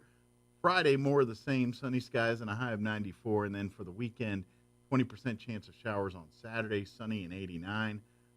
Sunday, sunny skies, highs also right around 89 degrees. All right, it is 19 minutes after 8. We're going to take a 4-minute break, and then we're going to talk Leadership Roswell Alumni Association and the Canada Forum coming up this Thursday. That's up next. Don't go away. Hey, Jennifer from Trustmark Roofing. Trustmark is one of the only roofing companies that's also a licensed commercial and residential general contractor. Wow. I know, who cares, right? Well, you should care. You see, a licensed roofer can install a new roof on your home, but really can't handle structural problems underneath. So if your roof needs reframing or your chimney needs a water-diverting cricket, you may need to call a licensed general contractor. And coordinating 2 companies for your roofing job can get costly and messy fast.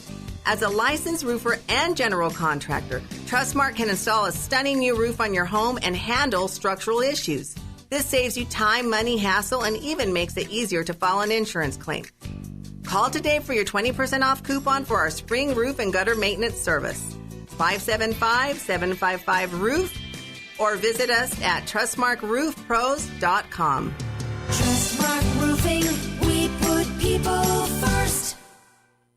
Hey neighbors, there's a new source for all your appliance needs in the area. We're Roswell Appliance Outlet. We sell new minor scratch and dent appliances and we'll help you save 40 to 60% off of MSRP. All come with warranty and personalized service. We also offer parts and service for your existing household appliances. We offer financing and delivery options as well. Don't make that big box store mistake. Come see us at Roswell Appliance Outlet today at 600 South Main in Roswell or call 575-363-9236.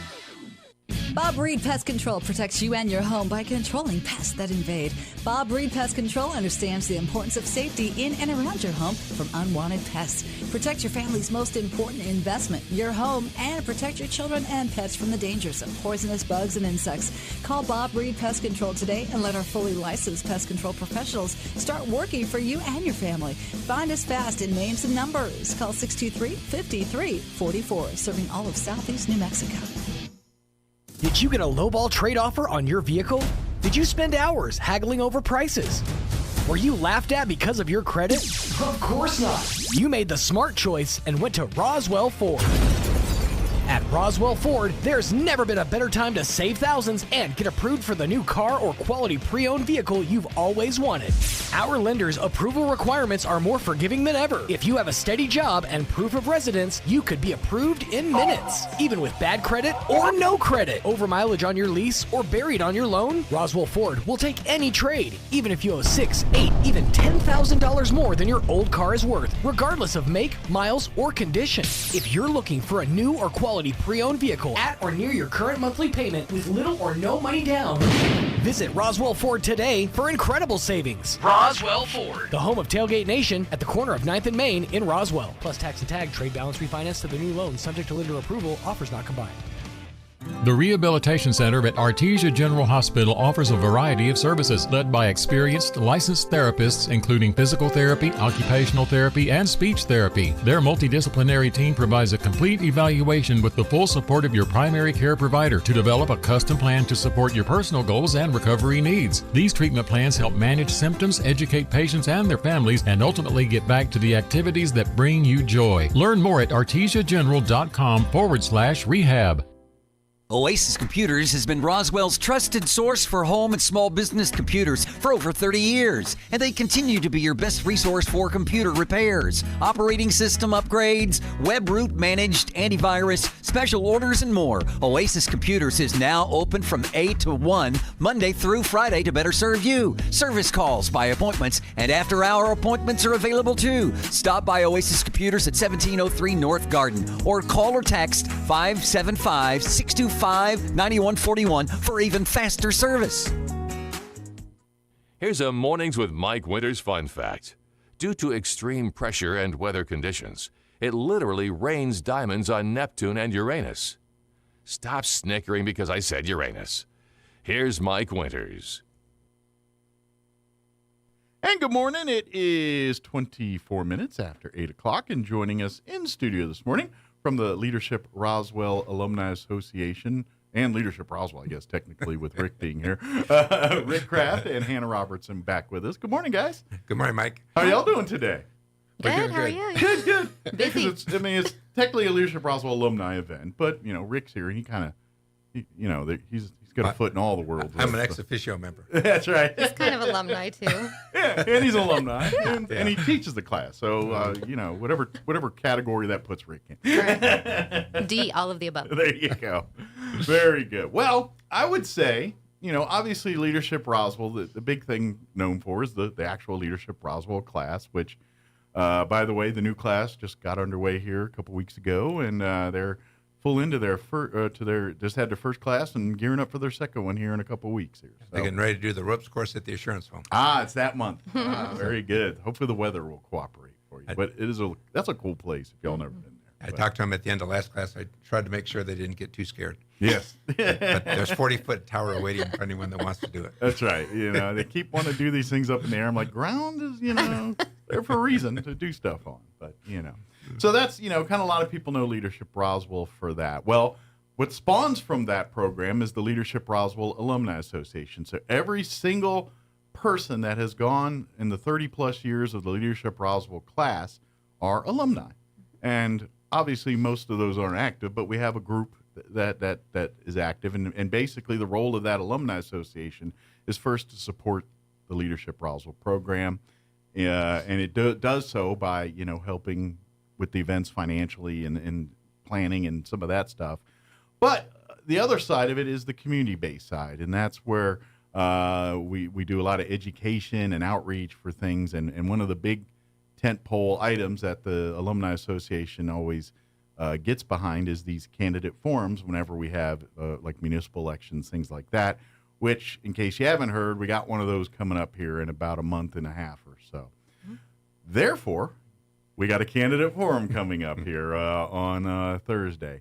And good news is we've got a busy night because not only do we have city council candidates, we also have the judge candidates and school board. I believe there's two different contested races in school board. We're going to have the folks for all those. So the idea is for you to come on out Thursday. Doors will open about 5:30. The actual event will kick off at 6. And we're going to have an evening, and we can talk about the orders and all that later here. But basically, by ward, we'll have each of the candidates. They'll get asked questions. It's not a debate. It is a forum. So they'll get their question. They get to answer it. Other candidates will get other questions. It's not going to be like Fox News debate where they're waiting for to yell at you and applause here and all that nonsense. Then they get mad when they do that, but they set the table for that. Then they get mad. But anyway, it's another conversation. We don't do that. If they do that, I'm going to tag Hannah. She's going to take over for me. Yeah. But so this is a chance for you to really learn about all the candidates. I know the alumni staff and group spend a lot of time working on the questions, try to formulate questions that really pertain to local issues. And it's kind of an opportunity to get you, the voter, a chance to see a little bit about the person, not just what they think on policies and stuff, but just personally how they vibe, how they think, how they act. Are they personable people? Are they kind of stodgy? Whatever it is, you get to learn about it. And then when you do go to vote, whether it's early voting or whether you wait till election day, you're not in there voting because you're like, well, I saw that guy had a lot of signs. Mm-hmm. Or, you know what, I love that Zia symbol on his symbol sign. That was really nice. Yeah. Yeah. Because let's face it, all of our signs are either red, white, and blue or yellow and red for New Mexico. They all look the same. We all know. That doesn't tell you anything about the candidates. Mm-hmm. So candidate forums, events like this, that we would love to have you come out and be a part of it in the audience, watching it firsthand. And then, of course, we because of the video and stuff, which we'll tell you here in just a second, you'll be able to go back and watch it live or on demand. So if you are work and you got to pay the bills and can't be at the convention center at 6, you can get on your smartphone or tablet and watch it live, or go back home when you're not working and do it then here. So now that I've been talking for 10 minutes and y'all haven't said anything, what is it?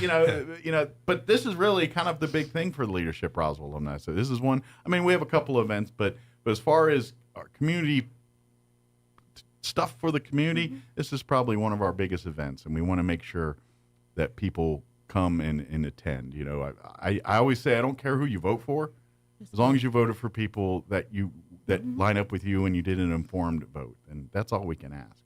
So get informed. I'll tell you what, I'll give you some numbers and I'll hand off to Hannah. All right. He's a numbers guy. Yeah.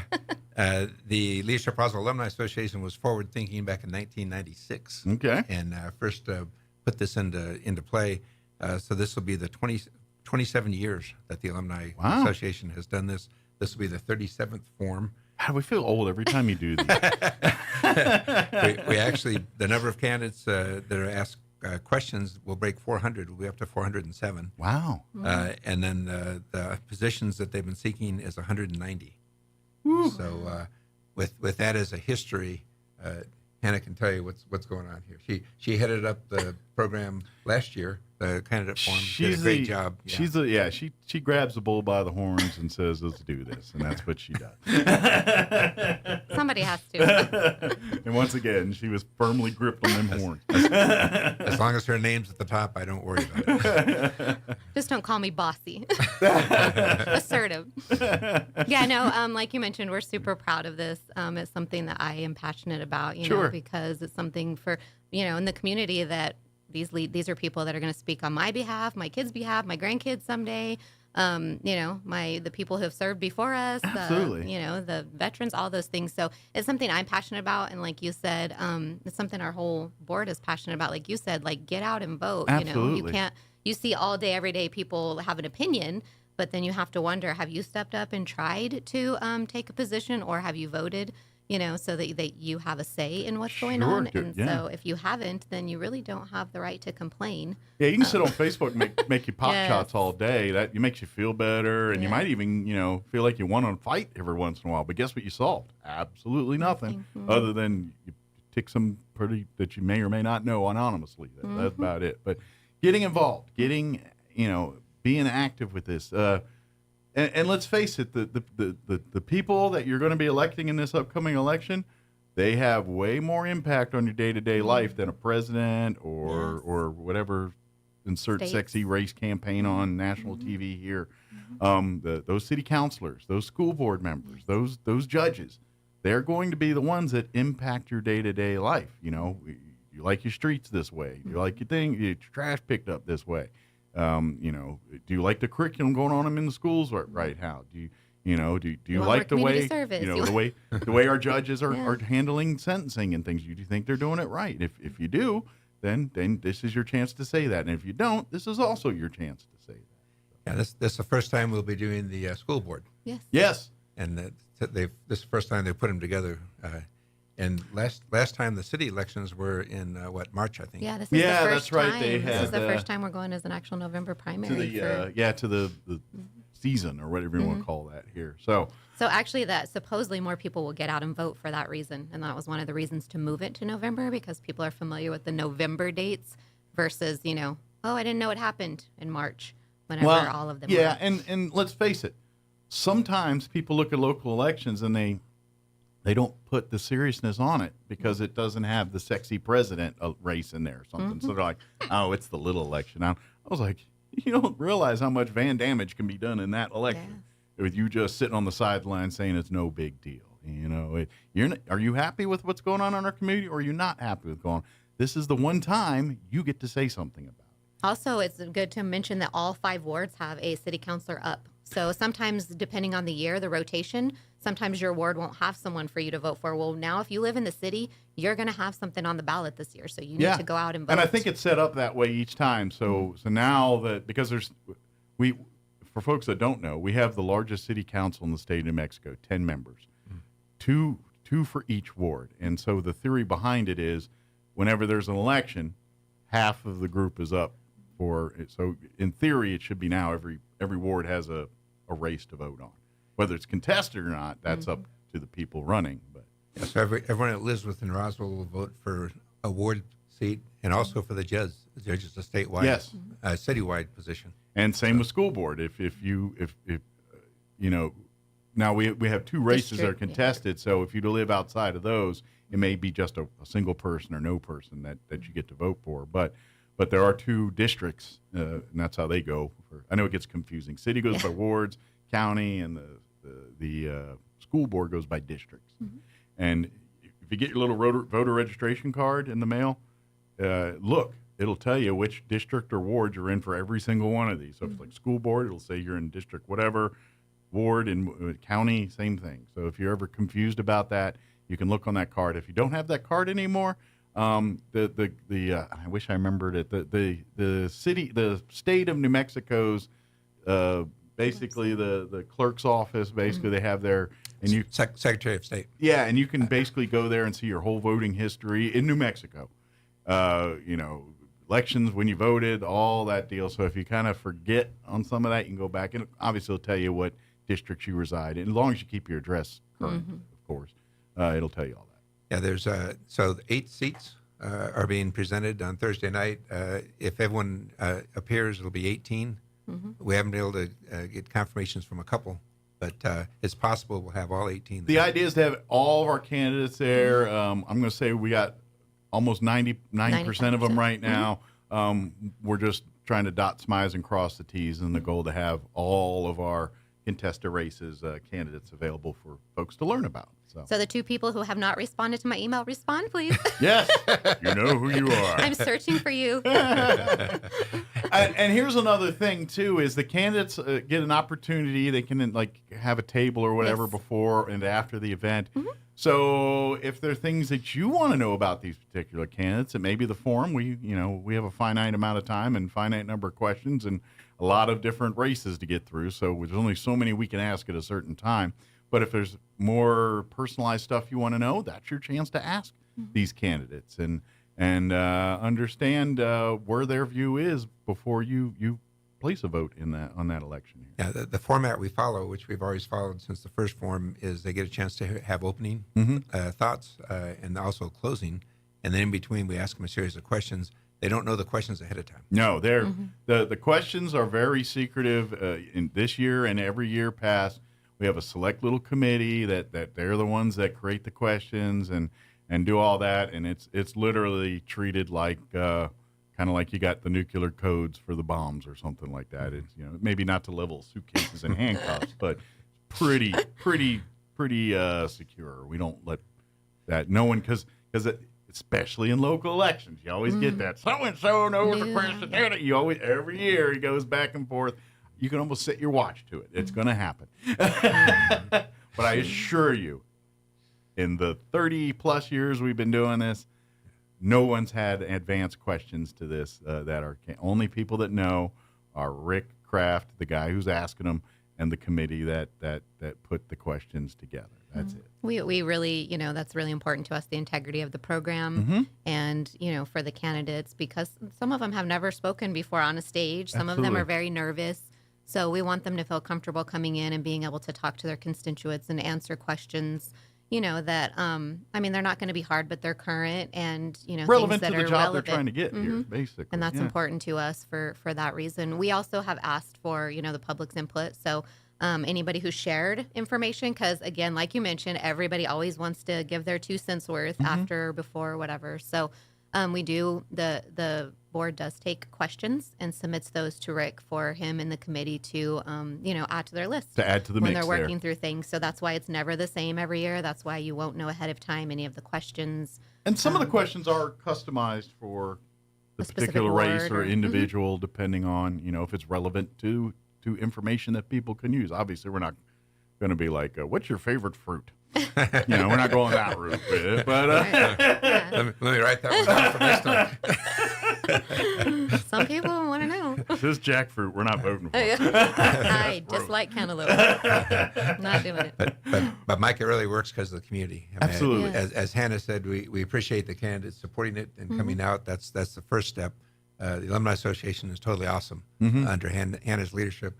All the boxes are being checked. There's emails like every day of things that are being done to make sure a list of making Thursday sure comes out. Dots but then Yeah, the city of Roswell and the Roswell Independent School District are helping co-host this. Yeah, big thank you to the city and to the RASD. Without their support, we would not be talking about an event on Thursday. They both entities have moved mountains to make this event happen, and we're very thankful. So thank you, city.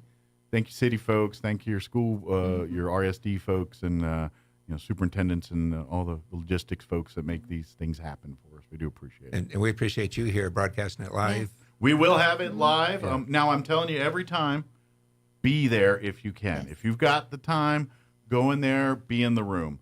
The video is amazing. It's good, but you're not in the room. The camera's only pointed at certain things.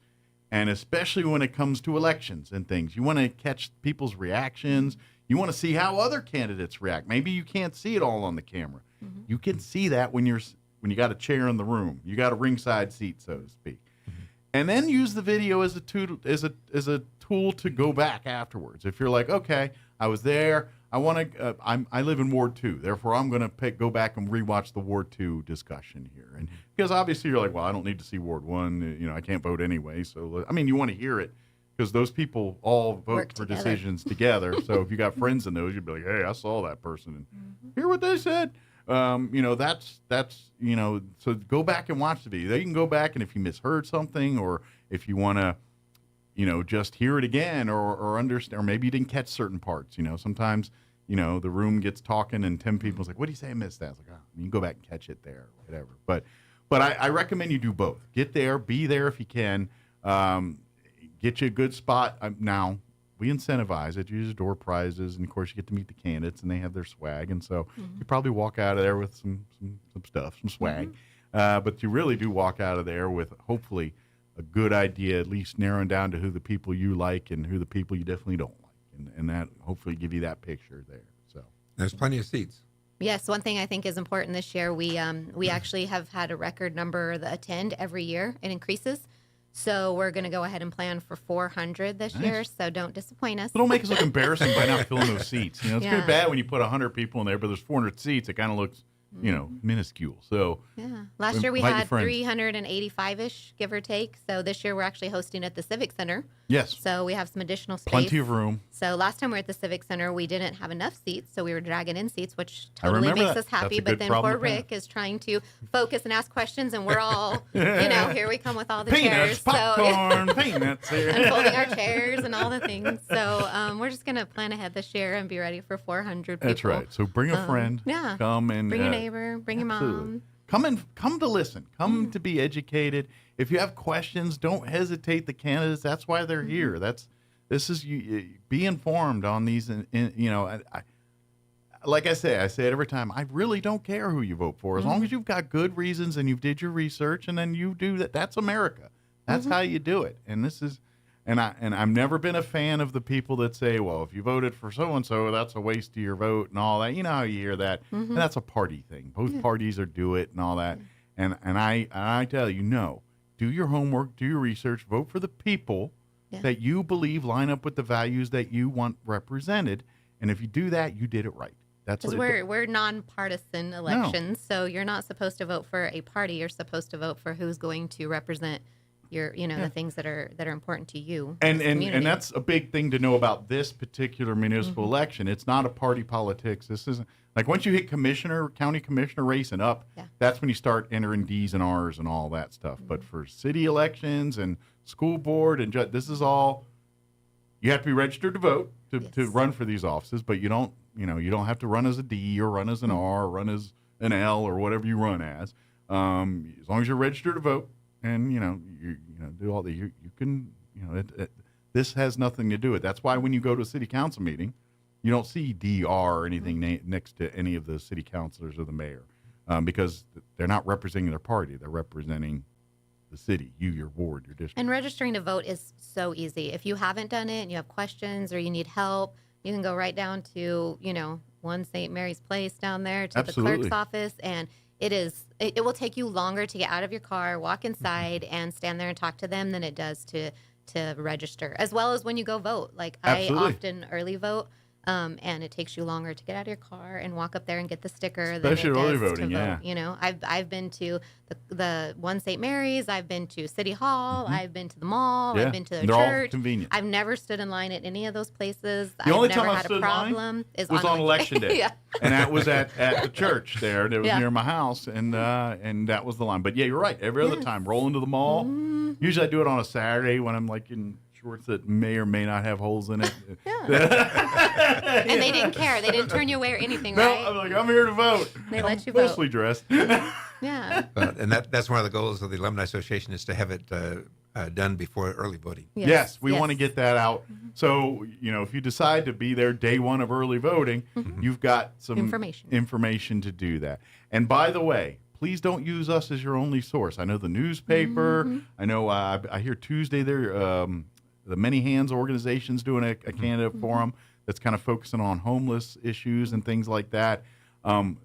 Most of them have a Facebook page, or a lot of them do. If you want to go out and look at their Facebook pages, there's a lot of ways to contact with these people. Absolutely. Learn it all. Watch it all. Do it all. Hear it all. That way you get to see, I think, like, I know this is getting party policy, but like the Chaves County Federated Republican Women usually get all the conservative candidates during their monthly meetings. Go to those to learn more about these candidates. Just educate yourself. That is your responsibility, as this is. And, we have the right to vote. But that right to vote comes with responsibilities. And again, it goes back to what I said earlier. I don't care who you vote for, but vote educated. Vote for the people that align with what you believe in and make that vote. Don't come in here and tell me that, why'd you vote for him? He seemed like a nice guy. I don't want to hear that. I went to school with him. Yeah. Quite frankly, we can have... I know he works at such and such place. Yeah, we can have 10 nice people sitting up there, but they don't know what they're doing. Yes, what experience do they have? It's going to be nice, but it ain't getting done. But they'll be nice. Well, and looking down the list of the 8 seats that will be voted for, only 4 of them have incumbents running. Yes. So there's going to be some new faces no matter what happens. Which is great. That's a great. That's a good thing because, when we see that, more people are stepping up. More people are invested in their community and their homes, and they're willing to put their reputations on it to help make it a better place. So please, and that's another thing. All of these candidates, even if you don't agree with a word they say, let's give them the respect and attention they deserve, because even if they don't agree with your politics, guess what they're doing? They're stepping up and being Americans willing to come and make a change and make a difference. And guess what? Once you sit down and talk with some of these people that you so vehemently disagree with, you might find out you actually agree on a few things once you get past the other stuff. I'm proud of all 18 of these people that have submitted their name. I mean, best case they get elected. Worst case they fail. Yeah. And they have to overcome that fear of failure. Just put your name on the ballot. And you will notice on Thursday night, as we go through the course of the evening and we talk to the various candidates and the various things, you're going to notice there's a lot of alumni of the Leadership Roswell program that are running for office. Again, another testament to the Leadership Roswell program. Yes. That whole program is not to reward people that do stuff for the community. That program is to invite people to get involved with the community and be, once you go through the Leadership Roswell program and you complete it a year later, you're not riding off into the sunset. Your job is to put all that stuff you've been working on the past year into practice, whether that's for your personal life, your business, the community, or a cocktail thereof of all of that. Yes. And a lot of our folks, you'll see candidates that are currently serving and want to serve. There's going to be, I don't know the percentages, but I'm going to say it's about at least 50%, I'm going to guess, and might even be higher than that are Leadership Roswell alumni, either recent years or a little bit longer in the tooth there. But that, which I'm not trying to brag, but I am bragging. It kind of brags out on how great the Leadership Well, that's Roswell what the program's about. Is equipping future leaders, current and future leaders. So again, another reason why we champion this as part of our thing, because we want to show as alumni to the people that go through the classes that, see, we're trying to do more too. We're going to support you in your efforts and you trying to do good things for our community too. Yeah, I think it's a thankless job is basically what you're mentioning. And so these people are stepping up to do a thankless job for the most part. And, like you said, with the opportunity to possibly fail, but at least you took the risk, at least you took the chance. And it's important to you and passionate about, serving and helping and giving and doing and all of those things that, people do that sometimes are thankless and behind closed doors. And, we talk about, the time that these people are going to commit, the time that they're going to commit to go to, their committees that they're going to be appointed to, the meetings that they have to go to, all of those kind of things. There has to be a reason they want to do this. Sure. And it's, let's face it, it's not like any of these positions are positions of money, power. The mayor, city council, school board are practically volunteer positions. Yes. They, I think they do get stipends and some pay and a little bit, but certainly not enough to live off of. And it's pretty much to cover expenses for when they have to travel and do the various duties of the job. So these are all people that aren't looking to get rich. They aren't looking, and if they were, they find out real quick they picked the wrong line of work to do it right. Wrong option. And so we got to remember that side too. And another thing too, when we go to the candidate forum on Thursday, you'd mentioned earlier, these are citizens. These aren't professional politicians. Sure, some of them have been in politics for a while and have experience, but these are your teachers, your doctors, your lawyers, your policemen, your firemen, your insurance salesmen, your grocery store clerks, your hardware guy. These are all those people. They're not politicians. They're not representatives per se. They didn't grow up and say, "What do you do for a living?" "I'm a representative." No, they have their day jobs. So that being said, when they come out to the forum and they might be a little nervous and all that, please understand this isn't Joe Biden and Donald Trump. These are people that are going to probably, fill your groceries or be your service your air conditioner or something like that. These are the folks that are their neighbors. Well, the question's the question's a lot easier to answer in the audience. Yeah. In front of the bright lights. And exactly. So Hannah touched on it earlier, but the Alumni Association does a great job of making sure it's a very even playing field. Excuse me. The only agenda for the Alumni Association is to educate and inform and make sure everyone has a equal chance to sparkle. And I'm not trying to, again, peacock here, but it's been done very well over the last 30-some years we've been doing this candidate forum. Sure.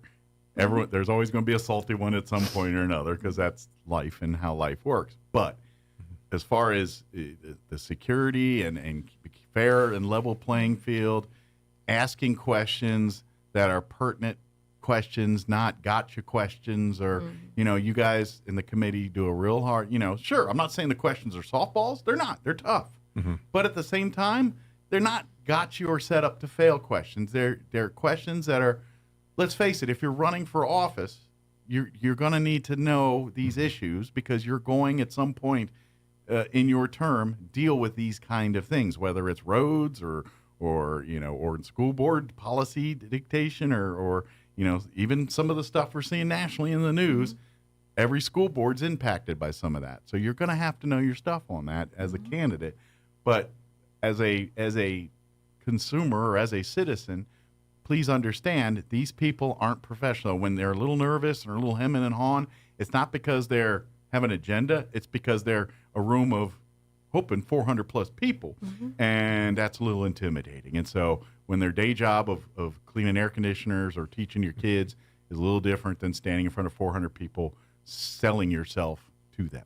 And that's in essence what these folks will be doing. So please remember that and consider that and be polite. I'm not saying vote for people you disagree with, but you don't have to be a jerk either, because I feel like we're better than that. If you want to educate your family and tell your kids and teach your kids, when they're in your position to do this, set the example and do it by being that polite person. Listen, take in the information. This isn't a comedy night. Ain't be heckling and all that kind of stuff. We're going to be fine. We're all going to behave ourselves. I'm not worried about it. But I just want to remember that. And please, when you see a candidate and you feel like, well, I like their information, but man, they sound like, they don't sound like they speak well. Please cut some slack on that kind of stuff. Don't, if the content of what they're saying sounds awesome, that's more important than how many times they said or did it or 50 times, or kind of give you the deer in headlights for a minute, like, is it hot in here or just me? That's the pressure of being in front of 400 people and getting asked questions that you have no idea where they're coming from, and so you're kind of on a swivel trying to, all right, you're on defense. That's just, face it. You're like, all right, I got a question. If I say something wrong, it could be really good or really bad for me here. So there's a lot of nerves, and so I take that into account when you're seeing people talk on Thursday night. And most of them would love to have a one-on-one conversation with you as well. So if Absolutely. you have, if you want to catch them before or after, the setup this year is really nice because we have so much space at the Civic Center out in the foyer. So we'll have tables that are divided by ward, simply by ward. Nice. So you will be able to go got room to everybody has their half of the table, but also you'll be able to, understand if I go look at, this table, it's for Ward 1, it's going to be, this person and this person because that's my ward. I know I'm going to be choosing between these two people. And so you will go to that table. You're welcome to see them. They could have their collateral there. Yeah. But the setup is really nice because there's so much space. We'll have plenty of room for all the tables so that everybody can spread out and I hope see our everybody. candidates take advantage of that. Yeah. This is your chance to sell yourselves too. Don't forget that. This is your chance. Like I said, we're going to have, the idea is to have a lot of eyeballs on this thing. The 400 in the room and what I'm hoping, hundreds and thousands that end up watching the video after all said and I'm done. pretty sure last year or the year before we looked it up and we had a couple thousand that watched the live and, Yeah, during live we'll get several hundred to 1,000 watching it live, and then a few more 100,000, not hundreds of thousands, 100 to 1,000 or so that go watch it afterwards too. So, which we might mention too. We're going to go ahead and have it on Facebook Live because that's a thing now that everybody just seems to love, is to be able to, sit at home and watch Facebook Lives as well. So just kind of like if you watch a Coyote or got a Rocket football game on Friday, where you go to either our Facebook or to KSVP TV. Same way for the video forum, the candidate forum here. And like I said, the Leadership Roswell alumni page will also, we'll try to We just hope nobody gets tackled. That's right. But there will be no tackling. We do have security, so there is instant replay if there is. So we won't have none of that, guys. None of that. No. We have rules. We have order. This is orderly. No cheerleaders. We have no cheerleaders. But there will be some pageantry because obviously we're gonna get we got some of our youth and some of our great young folks that are gonna be doing the pledge, doing all the pomp and important things that set the tone for our event on Thursday. And we welcome young people to come, get educated, bring learn. your families, bring the kids. I know, like Boy Scouts, and because I know Scouts, a lot of times some requirements for merit badge and stuff, and 10 city council or 10. I'm pretty sure your candidate forum counts as one of those type of events. So bring your scout troops and packs here to come and see how the sausage is made, so to speak, here, and educate your families as much as get informed. Bring the kids out. Like I said, we got a lot to cover, so it's going to be a busy night. Bring your high school kids, bring your college kids. That's the one thing I think that lacks is people don't register to vote when they're young, and so you miss out on some years that you were young and vibrant and could be making a difference. And like you said, it's real easy to get registered to vote, but also it worked out this year where it's the week before the fair. So, and of course, you're at the fair. Yes. All of our candidates most of them are going to probably have booths or be a part of the Republican or Democrat booth at the fair. You can get registered to vote at either one of those booths at the fair. You can go there and you come Thursday, do your talking, and then if you want to do a little more digging and asking questions, come out to the fair and visit the commercial building. I'm going to guess almost all those candidates will be there at one point or another during, hanging out at the booths, or maybe they have their own booth, just depending on different stuff. But utilize these resources to inform and educate yourself too. Bring it all in. Our forum here, other forums, the newspaper, questionnaires and stuff, interviews that I do here on the radio, all of the above. Check the boxes. And so whether you vote early or it's on election day, when you walk into that place and you're sitting there in front of you in that little cardboard thing with the little paper and the pen in front of you, and it's just you get to vote. And I know that person. Because don't do this and be like, what are they talking about here? I never heard of this. Is that a real person? Don't be that person. Understand when, and the questions on the back, if there's any of those. I haven't seen the ballot yet, but usually there's some of that stuff too. Bonds. The bonds, pay attention, read that stuff. There are consequences for checking yes and no on those things. So please inform yourself. You know what's interesting this year? We have in one of the wards, the two candidates have the same name. Oh, that'll be. So you actually need to go pay and attention. Make sure you pick the correct one that you're trying to vote for. Name. Same first. Yeah, I'm sorry. Same first name.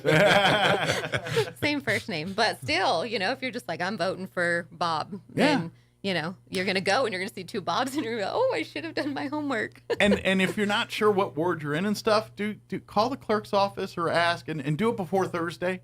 We'll actually have a gigantic ward map this year because so you can figure out yourself while you you're can there go too. up and look at it because the wards changed a little bit. They do last year or the year and- before. Mhm. So my ward changed. So I needed to re-educate myself to Well, know. and we've all seen, the redistricting of the state with the three congressional districts and how that's going in lawsuits and everything right now. So there's a lot of muddiness as far as where lines are right now. Yeah. So if you have questions about that, consult the map or call our Chaves County Clerk's office. They'll be happy. Or go to the Secretary of State's website and find it there. But I would do that all before Thursday night so you can know which ward to pay a little bit more attention to on it. It's like, wow, that was a good debate. I just realized I'm in Ward 1 and I just, studied up on Ward 3, which is good, but you'll be like, well, I don't see these names on my ballot because they're not in your ward. Which we'll actually get, now that I say that, we'll go ahead and get a News this hour from district map townhall.com. as well, All so right. that you'll know if you're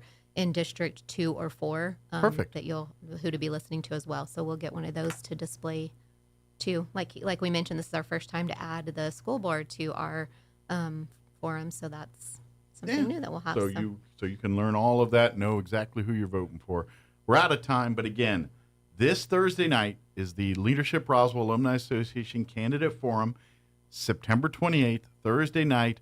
Doors open at 5:30. The forum will get underway at 6 p.m. All will be taking place at the Roswell Convention and Civic Center.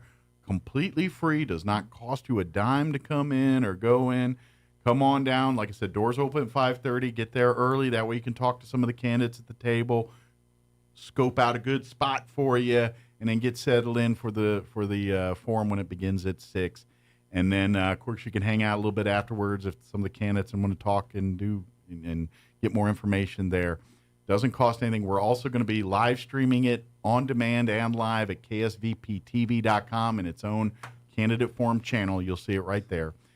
Or you can listen right here on the radio. We'll have it on the radio live only. We're not on-demanding radio. We don't have that technology yet, but it'll be live on the radio. But if on the video, you can go back and watch it.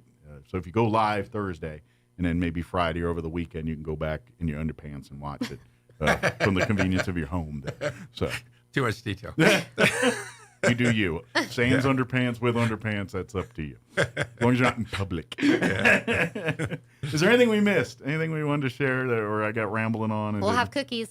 Yeah. And there'll be cookies. Yes. Come for the cookies, stay for the information. Yes, please. Yeah, those. Usually it's lots of food and snacks and swag. So you can stock up on that. But what we really want you to stock up on is information. So please come and get that. Well, thank you guys. Thank you. Well, thank you for having us on. Yeah. Yes. Now you can start your day with 27 other things to get done. So. It's Monday. That's right.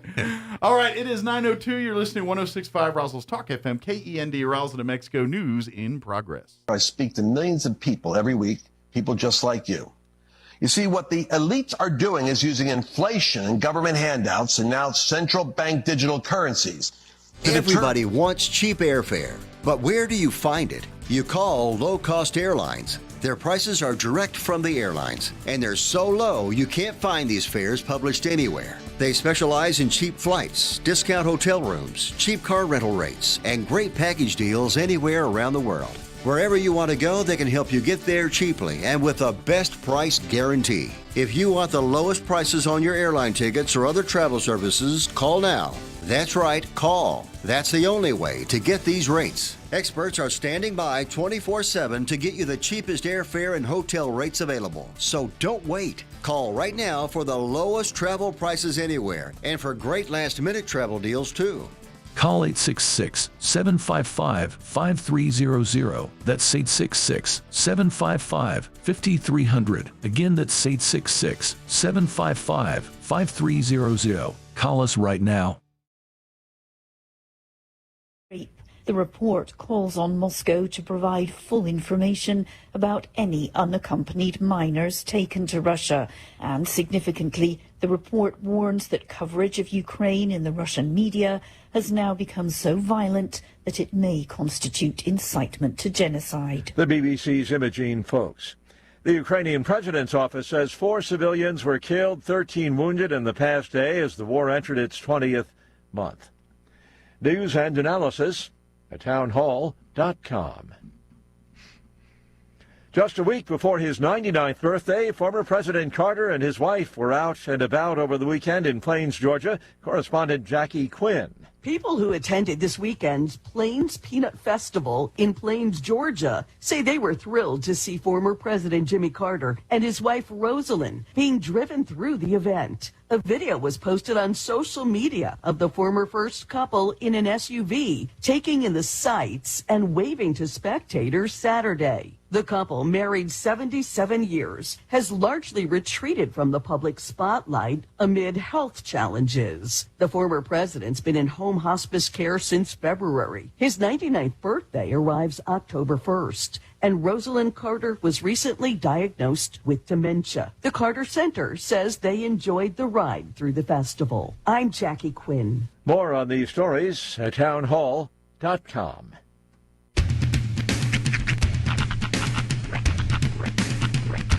What in the wide, wide world of sports is going on here? I promise you, whatever scum did this, not one man on this force will rest for 1 minute until he's behind bars. Now let's grab a bite to eat. Yeah, come on. I feel the hot wind on my shoulder and the touch of a world that is older. I hit the switch and check the number. I leave it on and then I slumber. I hear the rhythm ringing through it. Flamenco guitar and cumbia music. I hear the talking of the DJ. The travel listen, what does he say? I'm on a Mexican radio. I'm on a Mexican radio. Broadcasting live from high atop the J.P. White Building in downtown Roswell, New Mexico. It's Mornings with Mike Winters on 106.5 Roswell's Talk FM. Is that what I sound like when I talk? Now, here's your host, Mike Winters.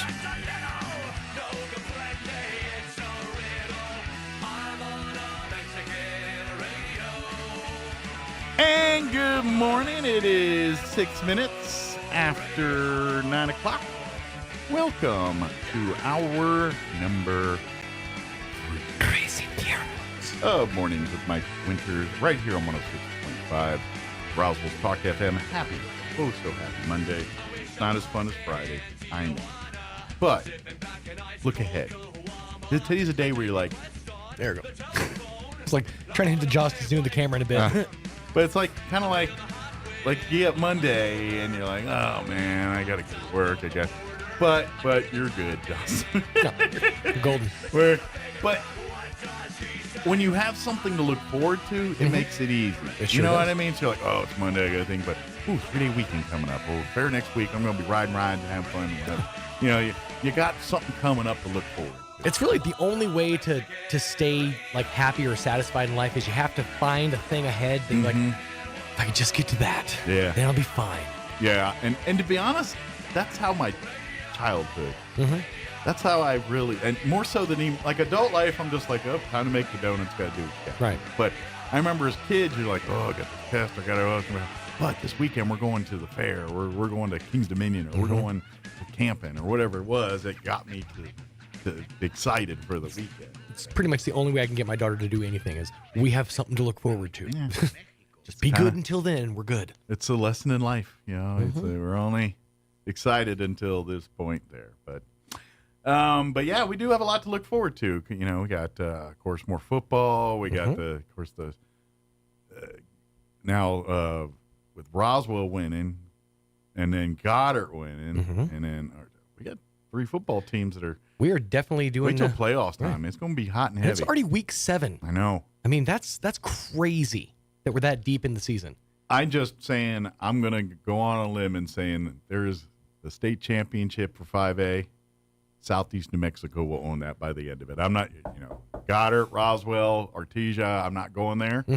But a blue trophy is going to be in Southeast New Mexico. It's coming to the South 40. Yeah, put it that way. Southeast New Mexico is getting that blue trophy. I know it in my heart. What's the Robert Duvall, Days of Thunder? I can feel it in my bones.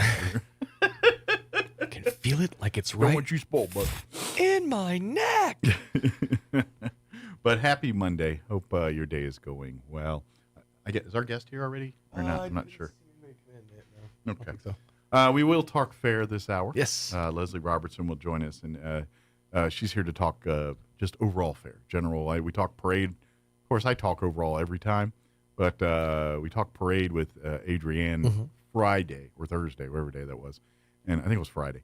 And then we'll have Leslie here in just a bit to talk general fair, sneak peek Friday, which that starts this week. Yep. Even though fair is next week, you can ride rides Friday and Saturday for the sneak peek event.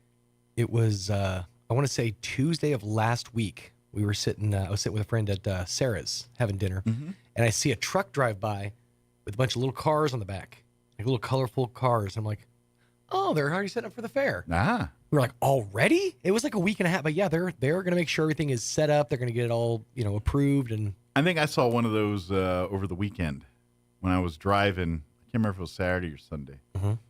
But I was driving down Main Street, heading south, and then I noticed in my rearview mirror about half dozen cars back, there was a big truck with something that clearly was carnival or ride related, because I saw big aliens, and it looked like it was. I couldn't tell because it was a half dozen cars back from me.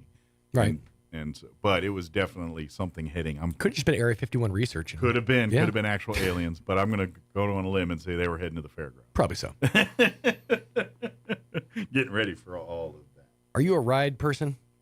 No. Not really? No, not. I'm more of a I'll hold your stuff while you ride person. Yeah, I've never been that. Like, even when I was a kid, I wasn't so keen on getting on the rides and stuff. Mine is a height thing. Like, I get shook on even the Ferris wheel. Yeah. I don't know. Yeah, I understand. I'm the same kind of way. I'm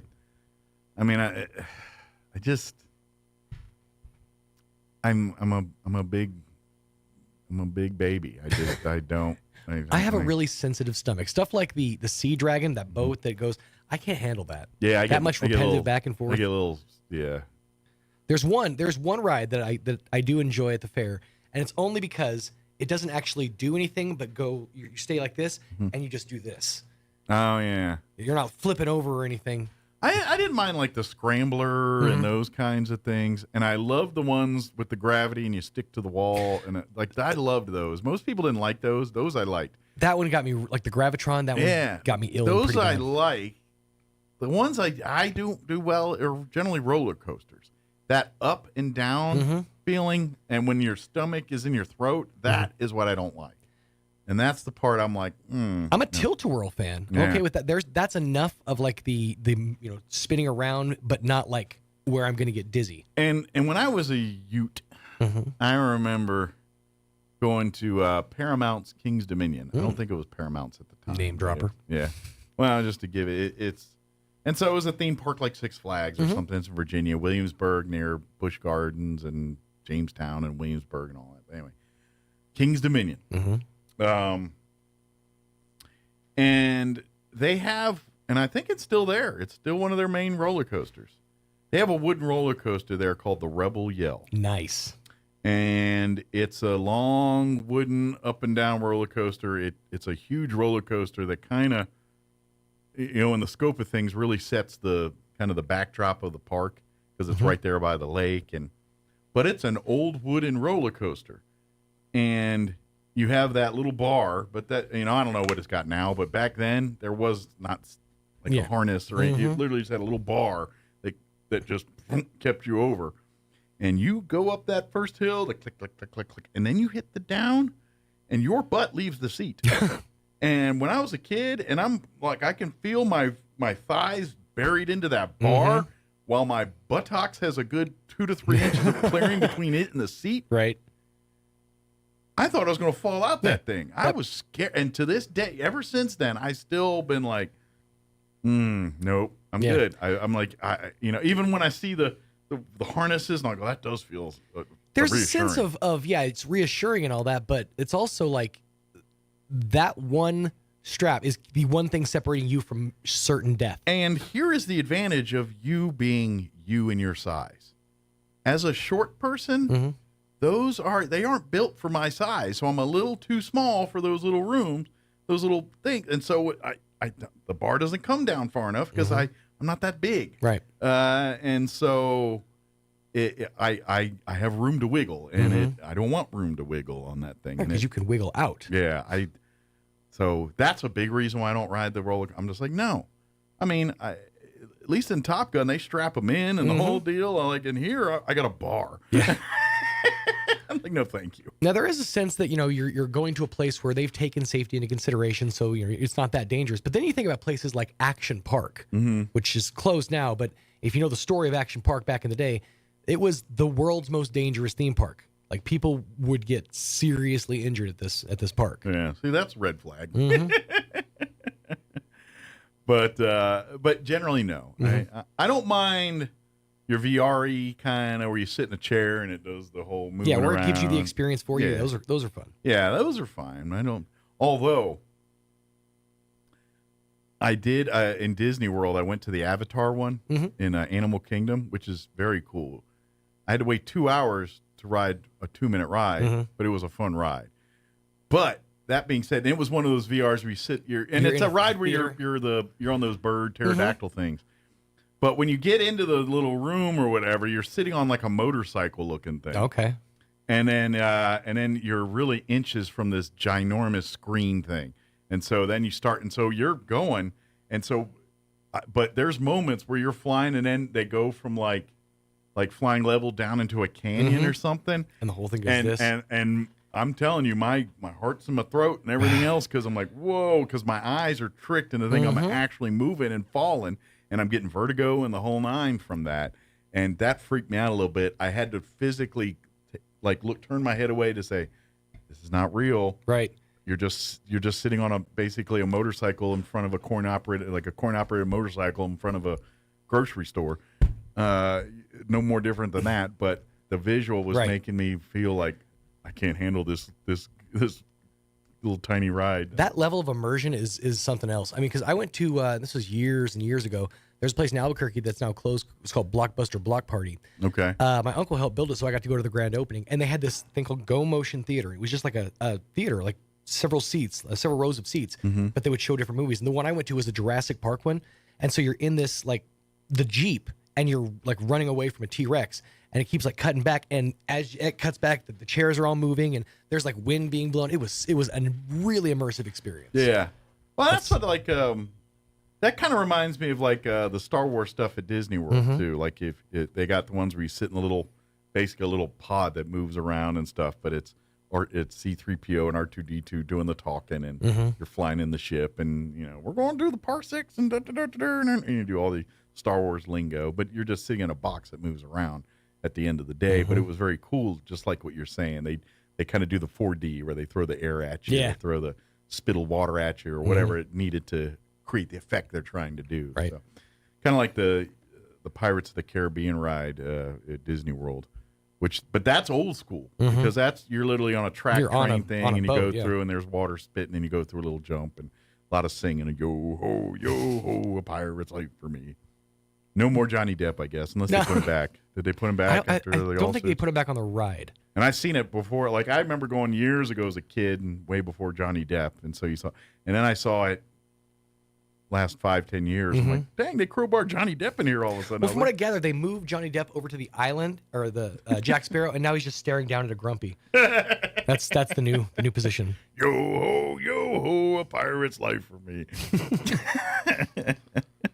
I always wanted to, like, drink a tankard of something, Well, there's two rides that kind of and that one got to, by the time the Pirates of the Caribbean ride's over, you're like, if I don't hear this song ever again, I'm good.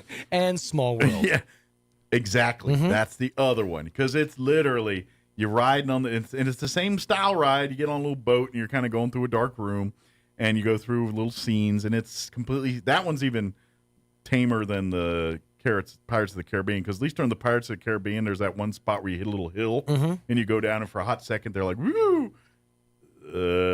I haven't been in the Small World recently, but the last time I did it many moons ago, none of that was there. It was literally just little spinning scenes. Right. Once you get to the indigenous people's room, you got to hope that it doesn't, block up. The entire time, that same song is playing. It's a small world after all. And it just goes on and on for 2-3 minutes. Now there is another verse though. It's a world of magic, a world of. So at least it's not totally repetitive. By the time you're done, you're like, I don't care how small it is. Shut up. At this point though, you're just looking for a place that has air conditioning and that you can sit down. Where's the small beer after all? I need one of them. But yeah, that one. That was the most annoying tame ride I think I've ever been on, was the Small World one, and just because I hear that stupid song. That's the thing is some of these newer rides they put in Disney that's exciting. That's something I would pay to go to check out. But back in the day, Disney, it always seemed so lame. It's like Teacups, Small World, Space Mountain. I mean, Tower of Terror. They all seem like they'd be fun, but not that worth that much money to spend to go to Florida or California to go there, and it didn't seem worth it. It's the whole environment, and that's what is like Epcot. I mean, because Epcot there is like two whole different worlds. Right. It's the future world where you see like the big ball and all that. Which, by the way, I love the ride. That's the ball. It's another slow ride, but you're climbing and you're weaving, and it's just talking about progress. And I'm sure it's been updated since the 20 years I've been into it. But it was one, and they bring you all through that ball.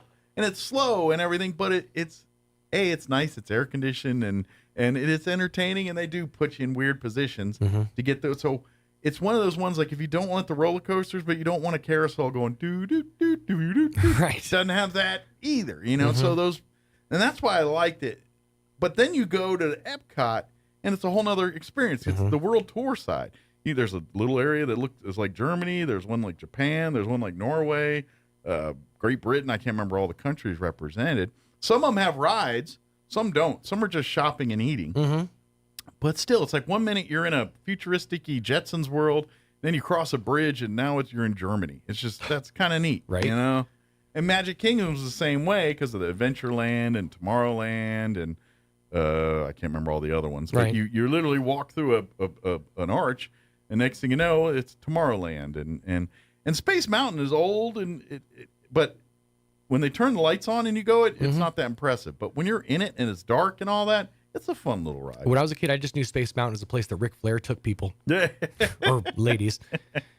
But no, you touched on something, though, with Epcot. And I think I brought this up before on the show. Yeah. There was a commercial when I was a kid, and at the end of the commercial, it shows Mickey Mouse on top of the Epcot ball waving.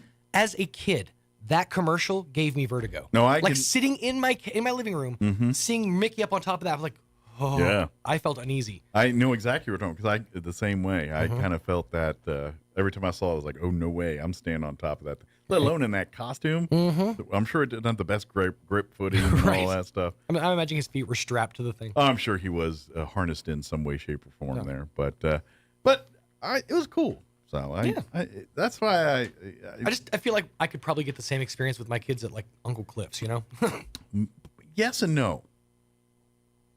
Because, and here's the difference. Like for us here, you go to Cliff's, go home, ride the rides, eat the food, then you go home at the end of the day. Right. You're done. Whereas like Disney World, or I guess even Disneyland, I've never been to Disneyland. You're in the experience. It's literally all encompassing. And Disney, they suck you, especially Disney World. It's, you're literally, people go there and literally stay on the property and that's it. Yeah. They go to, and because there's so many different resorts within the resort, you're like, but this time I'm going to stay in the Caribbean beach thing or whatever it is. And so it's like a hotel that's got its own little fake beach. And so there's like a world within your world. And then you get on the boat or the train or walk to whatever to get to, and that's just it. You're there. And then you get out your hotel room and you walk a couple 100 feet. There's the ferry to take you to the Magic Kingdom. Oh, hey, I'm here to take you to the Magic Kingdom. Here's the monorail to go to Epcot or whatever it is, and that's convenient for people, and they like it. So they got you because They literally can capture people, and they get them at the airport. They'll shuttle you in. You spend all your money and time on the Disney property, and they shuttle you back to the airport. And so not one time have you set foot outside of Disney property to do other things in Florida. Your guest is here, so this will be the last thing I'm going to say. But I noticed something. You're a sucker for an all-inclusive experience. I am. You like Disney. You like cruises. Mm-hmm. You like from the start to finish the experience. I can admire that. Well, I hate logistics, and the more logistics you add to my vacation, the less I'm going to like the vacation. Sure. I want to be there, do the thing, have fun, go home. That's you would what be I like so miserable on my vacations.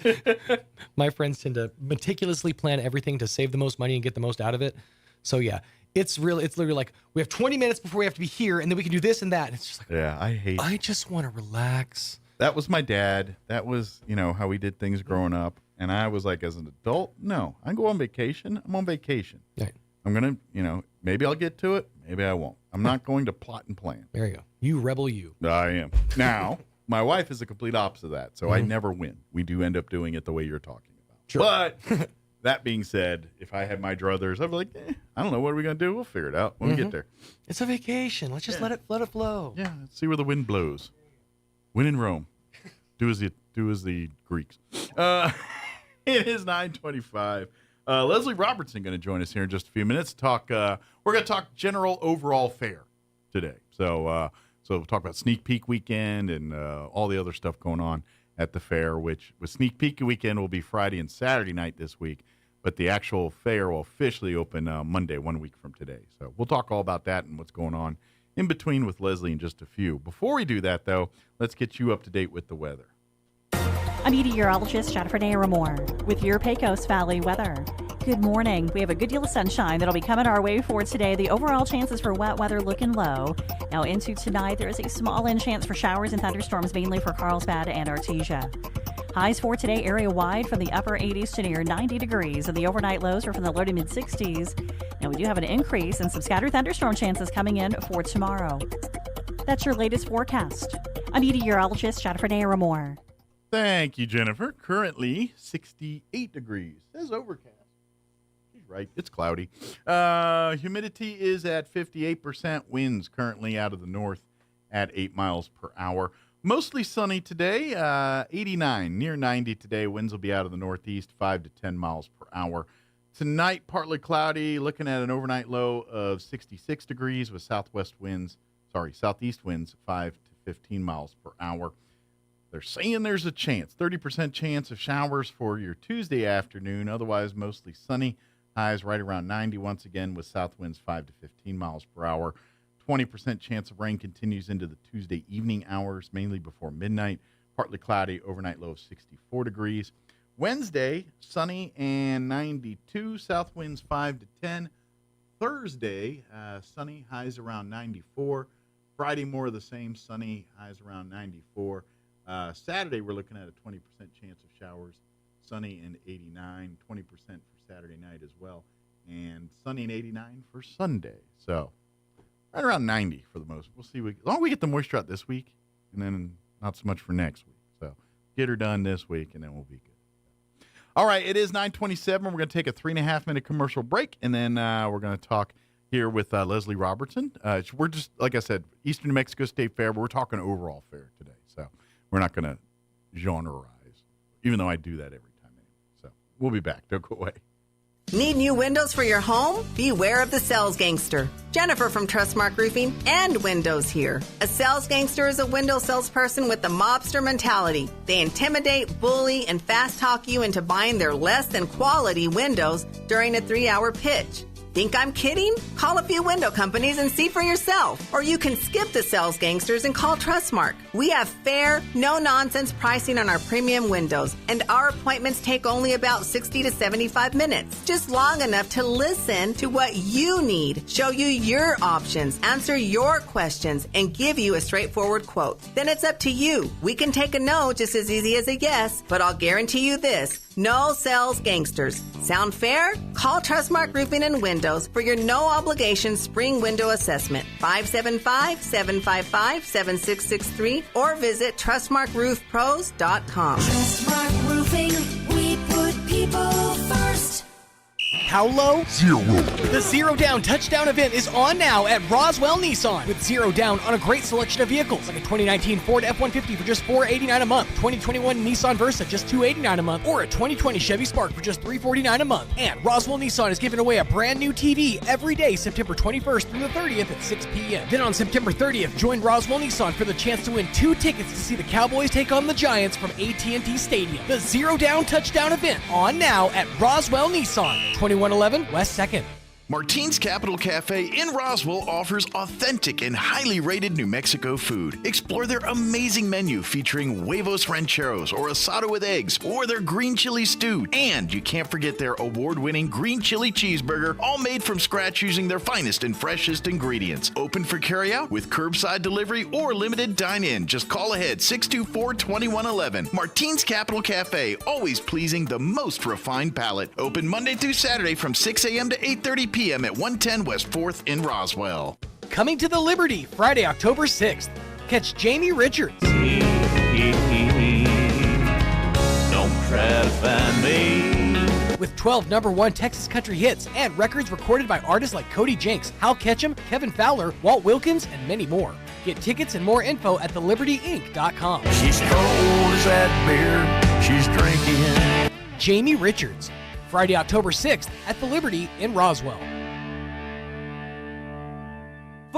Listen up, golfers. Pecos Valley Production presents the first annual Dairy to Dank Golf Tournament, Saturday, October 14th at the Spring River Golf Course. This 3-person scramble begins at 11 a.m. with a shotgun start at noon. It's only $450 per team, including food, drinks, and beer. A portion of the proceeds to benefit the Anita Salas Memorial Fund, supporting breast cancer awareness. Sponsorships are available. Contact Maria Sosa at 575-914-2732 for more information and to get signed up. The first annual Dairy to Dank Golf Tournament, Saturday, October 14th at the Spring River Golf Course in Roswell. Sponsored by Pecos Valley Production, hitting the green since 2016. Are you looking for a way to serve your community? Look no further than the New Mexico Army National Guard. Whether it's disaster relief or defending our freedoms, the New Mexico Army National Guard is always ready to serve.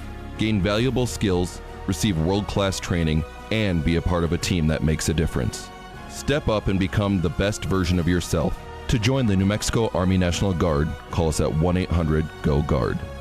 That's 1-800-GO-GUARD. Here's a Mornings with Mike Winters fun fact. The catfish has over 27,000 taste buds.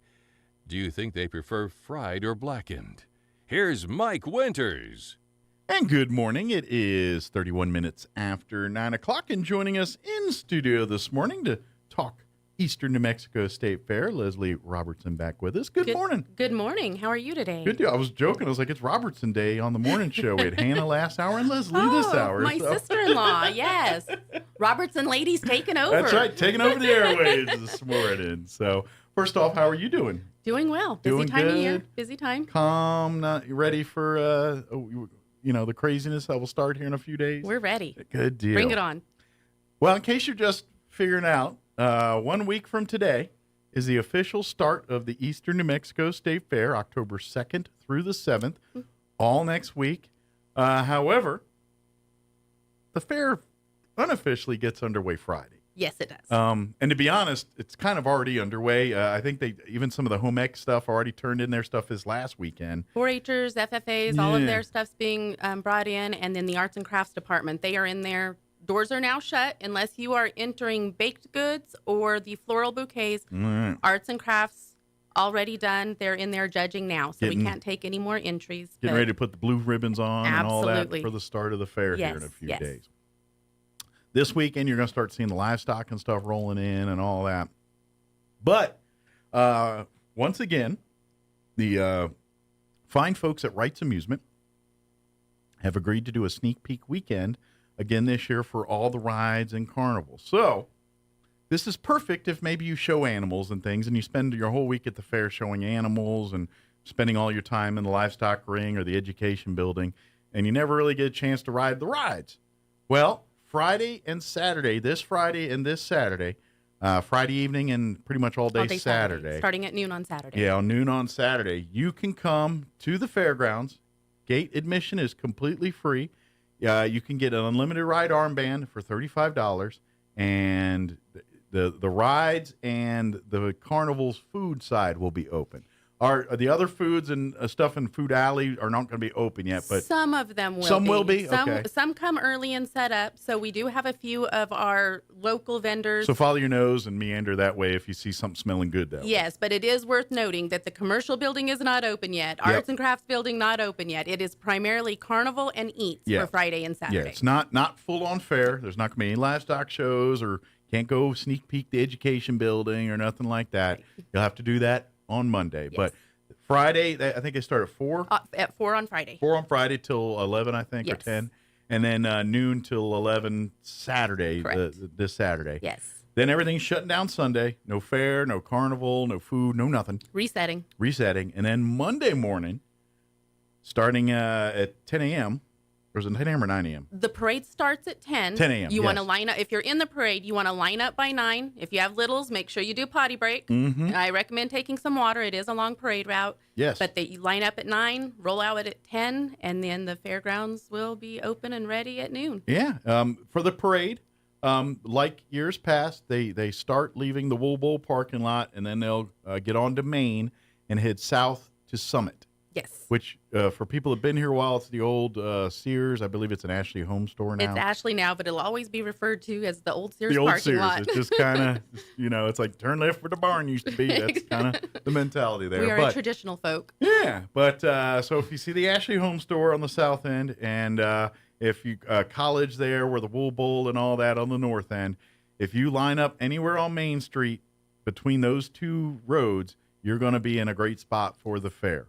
Now, if you want to be where the judges are judging, and because that's where the judges are judging, if a float or act group has a performance or anything, it's going to be right there in front of the Chaves County Courthouse lawn, right downtown. Correct. So if you want to see all that, make sure you get a spot right around the courthouse on either side of the street. Be warned, that is the most popular spot and will be the busiest spot. But if you don't mind, sharing some space with some folks, that's your spot. If you want a little more elbow room, I'd say go a little farther north or a little farther south. Get you a spot there.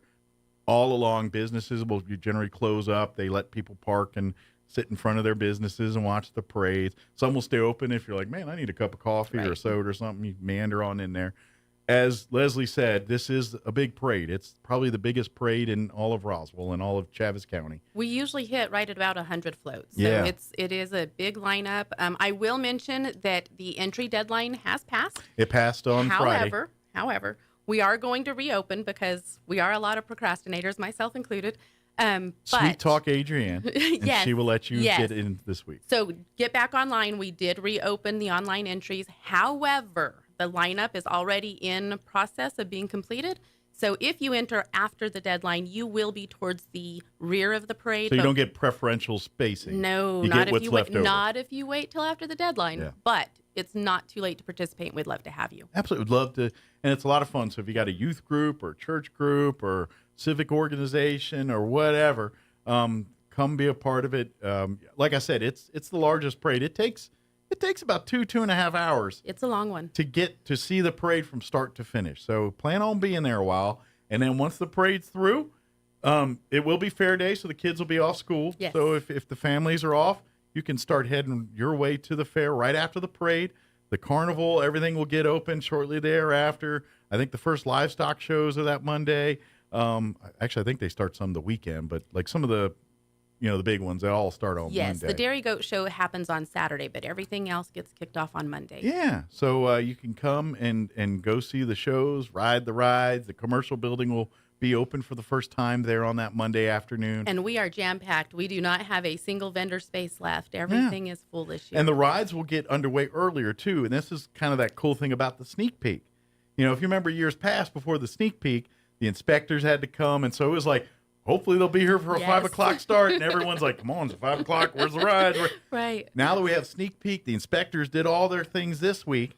So they can start the carnival whenever they want to now so we on will Monday. be ready at noon on Monday. Yeah, so as soon as you get there, you'll be like, oh, the rides are already spinning, the music's going, and time to get my tickets and get in there too. So now, all week long, and this is where I'll let Leslie talk. I know I've been talking the whole time here, but we have special days, special events. So if you're looking for something in particular, you might want to listen up because certain days, like for the second time, we have our Ride 'em Cowboy Day for our carnival lovers. Yes, I'm excited about this. And we did start it last year. We just didn't start it soon enough to get the word out.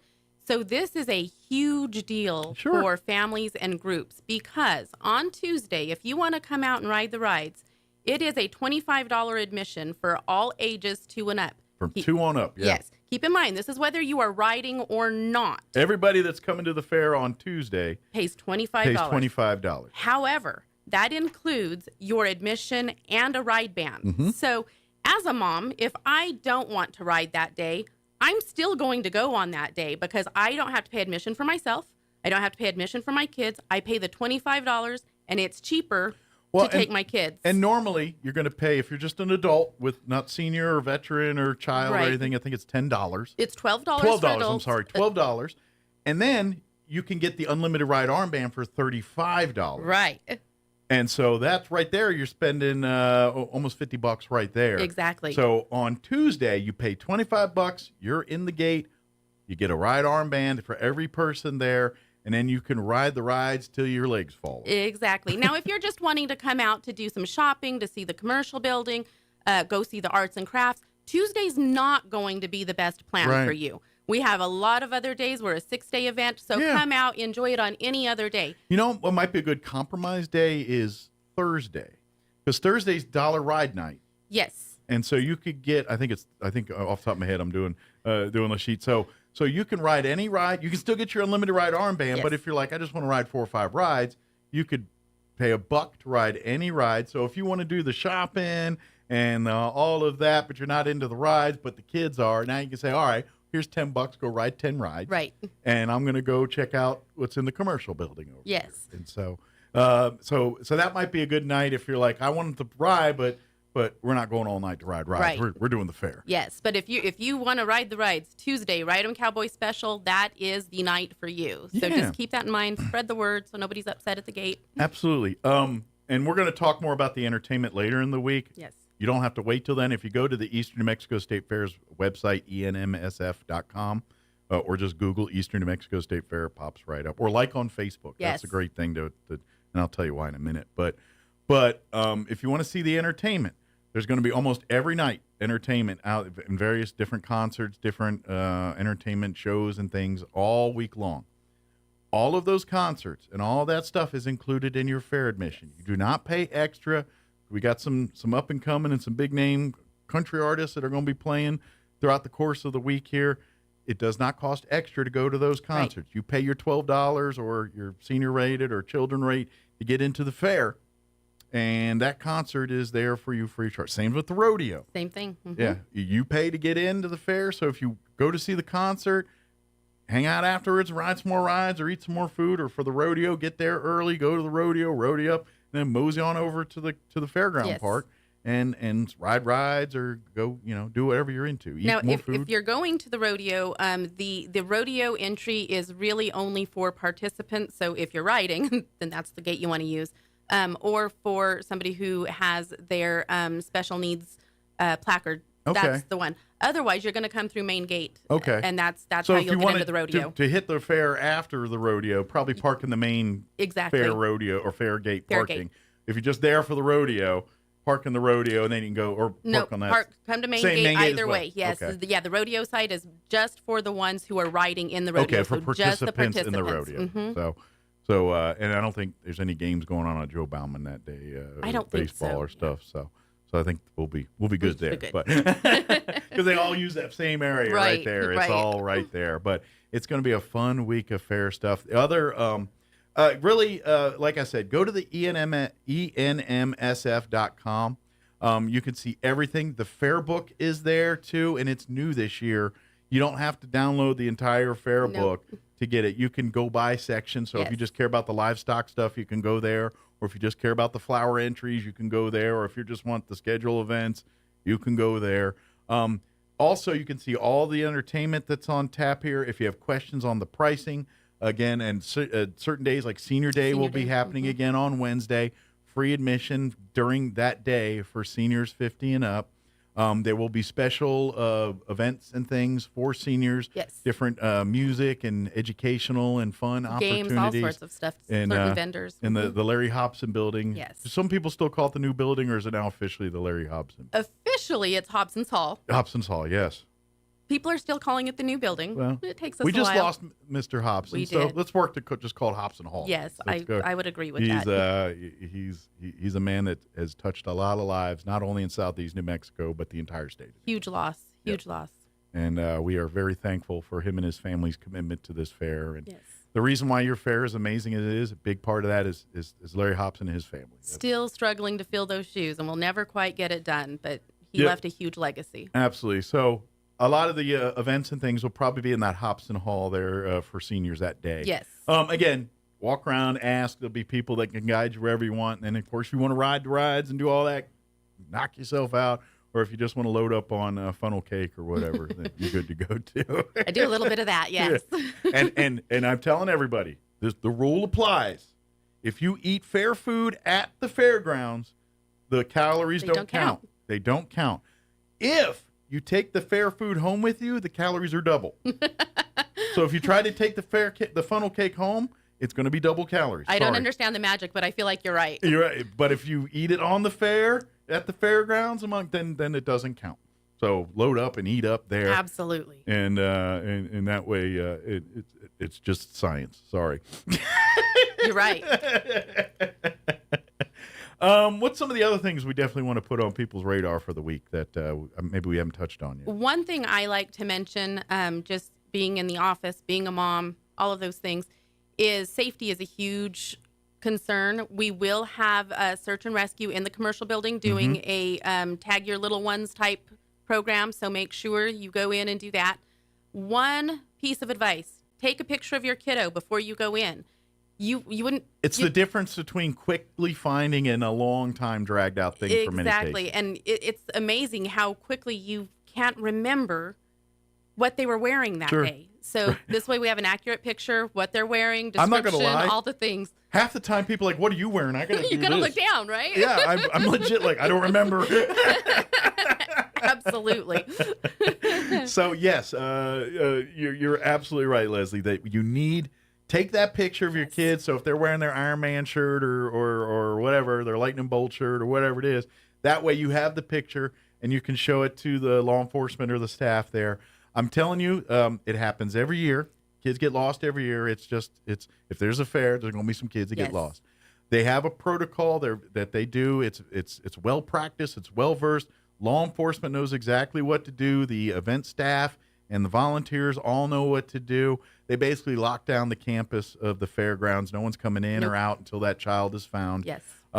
That's why what Leslie was saying earlier, if you have a picture of your child in what they're wearing right now at the fair, they can, and that way you're not looking for a kid with brown hair. You're looking for a kid with a Spider-Man shirt. Right. That's about this tall. And we know? can circulate that picture to law enforcement, fair board members, all of us. It's full hands on deck. So at least that way we know what we're looking for. And people are amazingly understanding, and we thank you all for doing that stuff. But do your part. And another couple adding on to those tips, if you got groups, create a designation point. Because let's face it, we're not all as a hurdle or as a herd following each other around the commercial. Kids are like, can we go to the rides now? I'm tired of looking at the pottery and all that. You know, mom and dad are like, no, it's cool. It's air conditioned, and we're going to be looking at this a while. Kids want to break free and all that. Awesome. Let them do that. Do what you think is best for your family.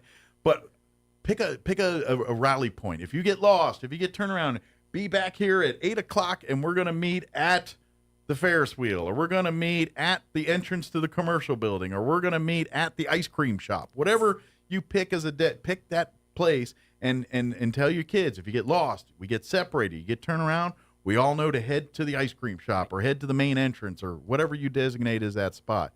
Do that kind of thing, and you just maybe that way we don't have to alert staff that you have a lost child. And for our littles, it's one thing to send them out if they're old enough to do that and then meet up. For our little, sometimes you're looking at one of the entertainment and you look down and your little is gone, right? So point out where the fair office is, point out where RPD is, point out the sheriff's department, And then that way they know the safe places to go to until we can locate Absolutely. mom, dad, grandma, whoever they're with. Yeah, So, and take those pictures too. Absolutely. And I would even offer the same for your seniors. You know, we have our silver alerts and things like that. Yes. But if you bring someone that they tend to wander and tend to get lost, maybe take a picture and say, "Hey, Grandma was lost too. Help me Right. find Grandpa or Grandma or yes, whoever." absolutely. It's all we want to make sure that only thing you get to do at the fair is have fun. Yes. That's what we want to do. We don't want you to have to practice your search and rescue skills or none of those things. It's going to happen. It happens every year. Every year. And they do an amazing job with it. They really are the staff that, when you do the fair this many years, you tend to, get good at the things and that's one thing that they well practiced, well rehearsed and all that stuff. Yes. Couple of notes. Like we said, we talked about admission and all that. Parking is free. Parking is free. So just like last year, free parking. And then you pay your admission at the gate there, $10 or $12 for adults.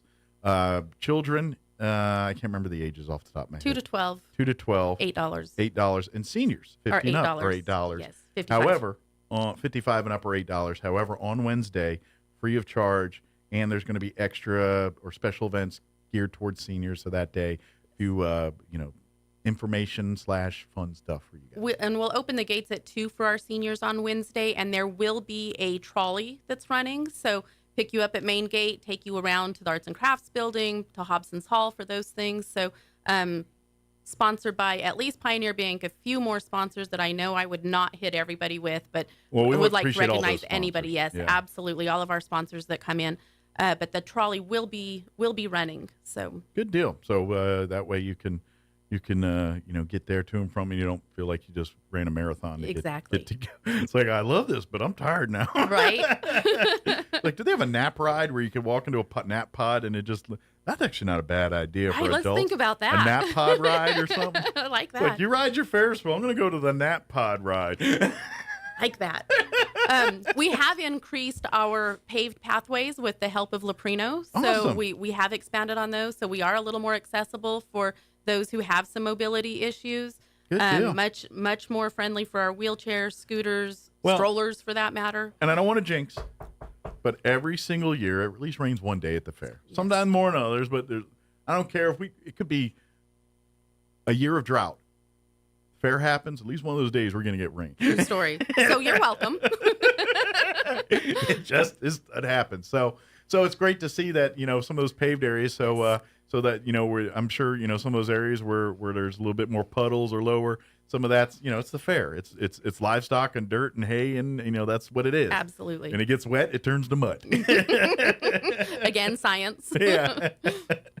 But while you're out there, when those rainy days hit, go to the education building, go to the commercial building, go to the livestock showroom arena, and see really why the fair's here and what it is. I know we have fun at the rides, and we love to go in the commercial building, and we love to eat all the food, and all of that is so much part of the fair.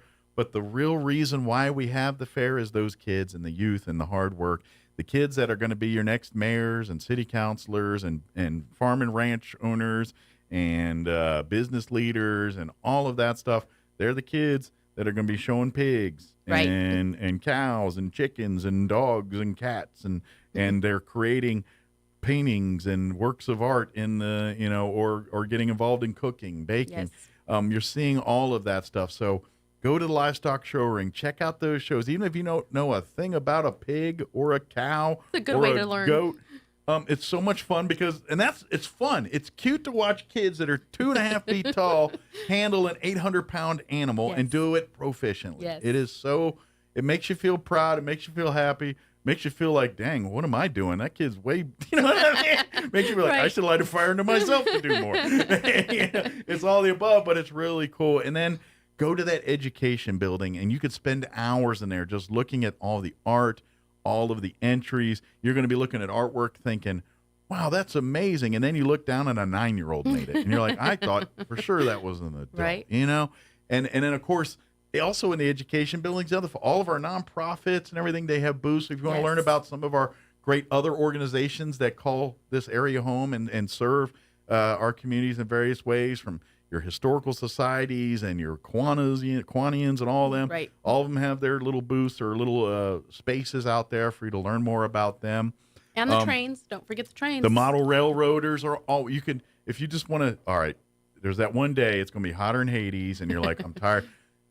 Bleachers, bench, air conditioning.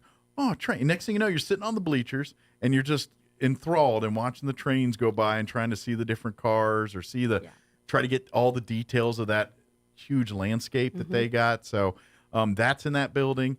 And then also one of our biggest trash talking events, the pumpkin growing, is also the home of the pumpkins are there in the educational building. Yes. So if you want to see big gelatinous pumpkins that look so huge that they just lost their skeleton and they just kind of look like they poured into the spot, and these things are all having to be weighed by like those big cattle scales and all that stuff. Those are cool. So if you've ever seen probably the biggest pumpkin you'll ever see in your life, they're going to be right inside that building right there too. So that building you could spend at least 2-3 hours in there. And so please, whether you're out there one day or every day, make it a point to spend some time in those other buildings too. It's not all about the rides or the commercial building and the fair food. It's really about families and these kids and creating that experience and teaching these kids what it is to be a citizen in Southeast New Mexico. So. Absolutely. Yeah. Is there anything we missed? Anything we wanted to share? Anything I got sidetracked on? Saul Aguilar will be here later in the week to talk about the entertainment, the band lineup, things like that. But I do want to mention we do have the Canine Stars that will be there this year. And this is a group that they rescue dogs and they work with them. They kind of rehabilitate them. And then we'll have the big swimming pool set up. The dogs will do some dock diving and kind of show off some of their skills. Where they leap for the big toy Yes, they do like exactly. 20-foot jumps. Yes. It's pretty amazing to watch it. I'm excited about that. Yeah. And then we'll also have Jason DeVaud, the circus guy. So if you want to see somebody juggling or eating fire or whatnot, he will be around the grounds doing some performances also. So we're happy to have him as well. So lots of entertainment all week long. Lots of entertainment. By the way, you know how you see little dogs like Jack Russells? Uh-huh. And like they're only a foot tall, tiny, and then they jump like 4 feet in the air straight up, and you see them out the door. Big dogs can do that too, and that's what I mean by that. You don't really get to see it because that's not big dog personality. Right. You want to see them use their powerful legs. Watch them. You'll be amazed at how far I've seen like on TV, and they're literally jumping pool length things to go after stuff because they're busy going after the toy. Right. And they literally jump the length of your pool, not Olympic size, but like a regular pool. To in the air with those legs. I mean, it's impressive. Yes. So, yeah, you're right. It's cool. So come out this week and see see that show, see all the concerts and everything. Again, if you go to enmsf.com, you can see all of that stuff. If you're going to the fair at any point next week, like and follow the Eastern New Mexico State Fair Facebook page. Therefore, for two reasons. One, you can kind of find out what's going on and get everything going on. But if one of those weather things happen or some other logistical thing happens and they need to move an event or change the event time or cancel the event or any of that kind of stuff, they always post it to that Facebook page first. So if you're, especially the day you're going to the fair, if you want to make sure everything's good to go, maybe the weather's looking a little iffy, you're like, if you want to make sure that concert's happening or that event's happening, that Facebook page will be the first place, and then we announce it on the radio and everything else. But it first goes to that Facebook page. So. Facebook, we can update in real time. For our website, it has to go from the front office to the webmaster. Yeah. She does her magic on the backside, and then it gets posted. But Facebook is right there. Yeah, it's instantaneous and right away. And then you get notifications if you like and follow it when it happens. Same thing with parade lineup. We're going to start getting those calls. What number am I in the parade? First of all, everybody calm down a little bit. We're still working on the lineup, so it does take a while. But your lineup number and the instructions on how to line up will be posted on both the Facebook and the website page. It's going to show up on Facebook. And the more you first. pay attention and follow that, the easier the day will be. Yes. The only time it gets clustery is when people try to do their own thing during that event. Yes. So please don't do that. Well, very good. Well, thank you, ma'am. Thank you. We'll let you get back to what you're doing. Perfect. And we'll see you. If I don't see you here next week, see you here this week. I'll see you at the fair See you next at the week. fair. Absolutely. Perfect. Great. Thank you, Leslie. So much. All right. Appreciate it. It is 9:57. I've been like flapping my gums all day. This morning's just zipped by. Let's do this. Let's take a quick break to pay for some lunch, and then we'll wrap up the show as soon as this mouse works with me. See, this is inside baseball right here. Radio at its finest. All right. Come on. There it is. All right, we're going to take a quick break. We'll be back. Stupid computer. Did you get a lowball trade offer on your vehicle? Did you spend hours haggling over prices? Were you laughed at because of your credit? Of course not. You made the smart choice and went to Roswell Ford. At Roswell Ford, there's never been a better time to save thousands and get approved for the new car or quality pre-owned vehicle you've always wanted. Our lenders' approval requirements are more forgiving than ever. If you have a steady job and proof of residence, you could be approved in minutes. Even with bad credit or no credit, over mileage on your lease, or buried on your loan, Roswell Ford will take any trade, even if you owe $6,000, $8,000, even $10,000 more than your old car is worth, regardless of make, miles, or condition. If you're looking for a new or quality pre-owned vehicle at or near your current monthly payment with little or no money down, visit Roswell Ford today for incredible savings. Roswell Ford, the home of Tailgate Nation at the corner of 9th and Main in Roswell. Plus tax and tag, trade balance refinance to the new loan, subject to lender approval, offers not combined.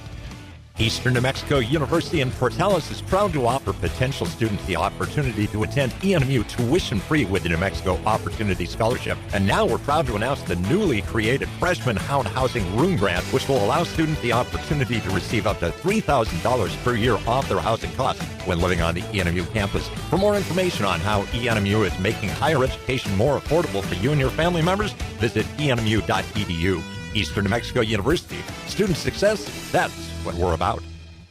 Hey CVE members, have you scheduled your no-cost home energy audit? If not, it's time to sign up. Call 575-746-3571 to get your name on the list for a free home energy audit. Weather stripping, new door sweeps, minor repairs, and much more. Start saving money and keep that purchased air in your home. Central Valley Electric Cooperative is happy to partner with Green Metal Energy for this valuable audit. Again, 575-746-3571.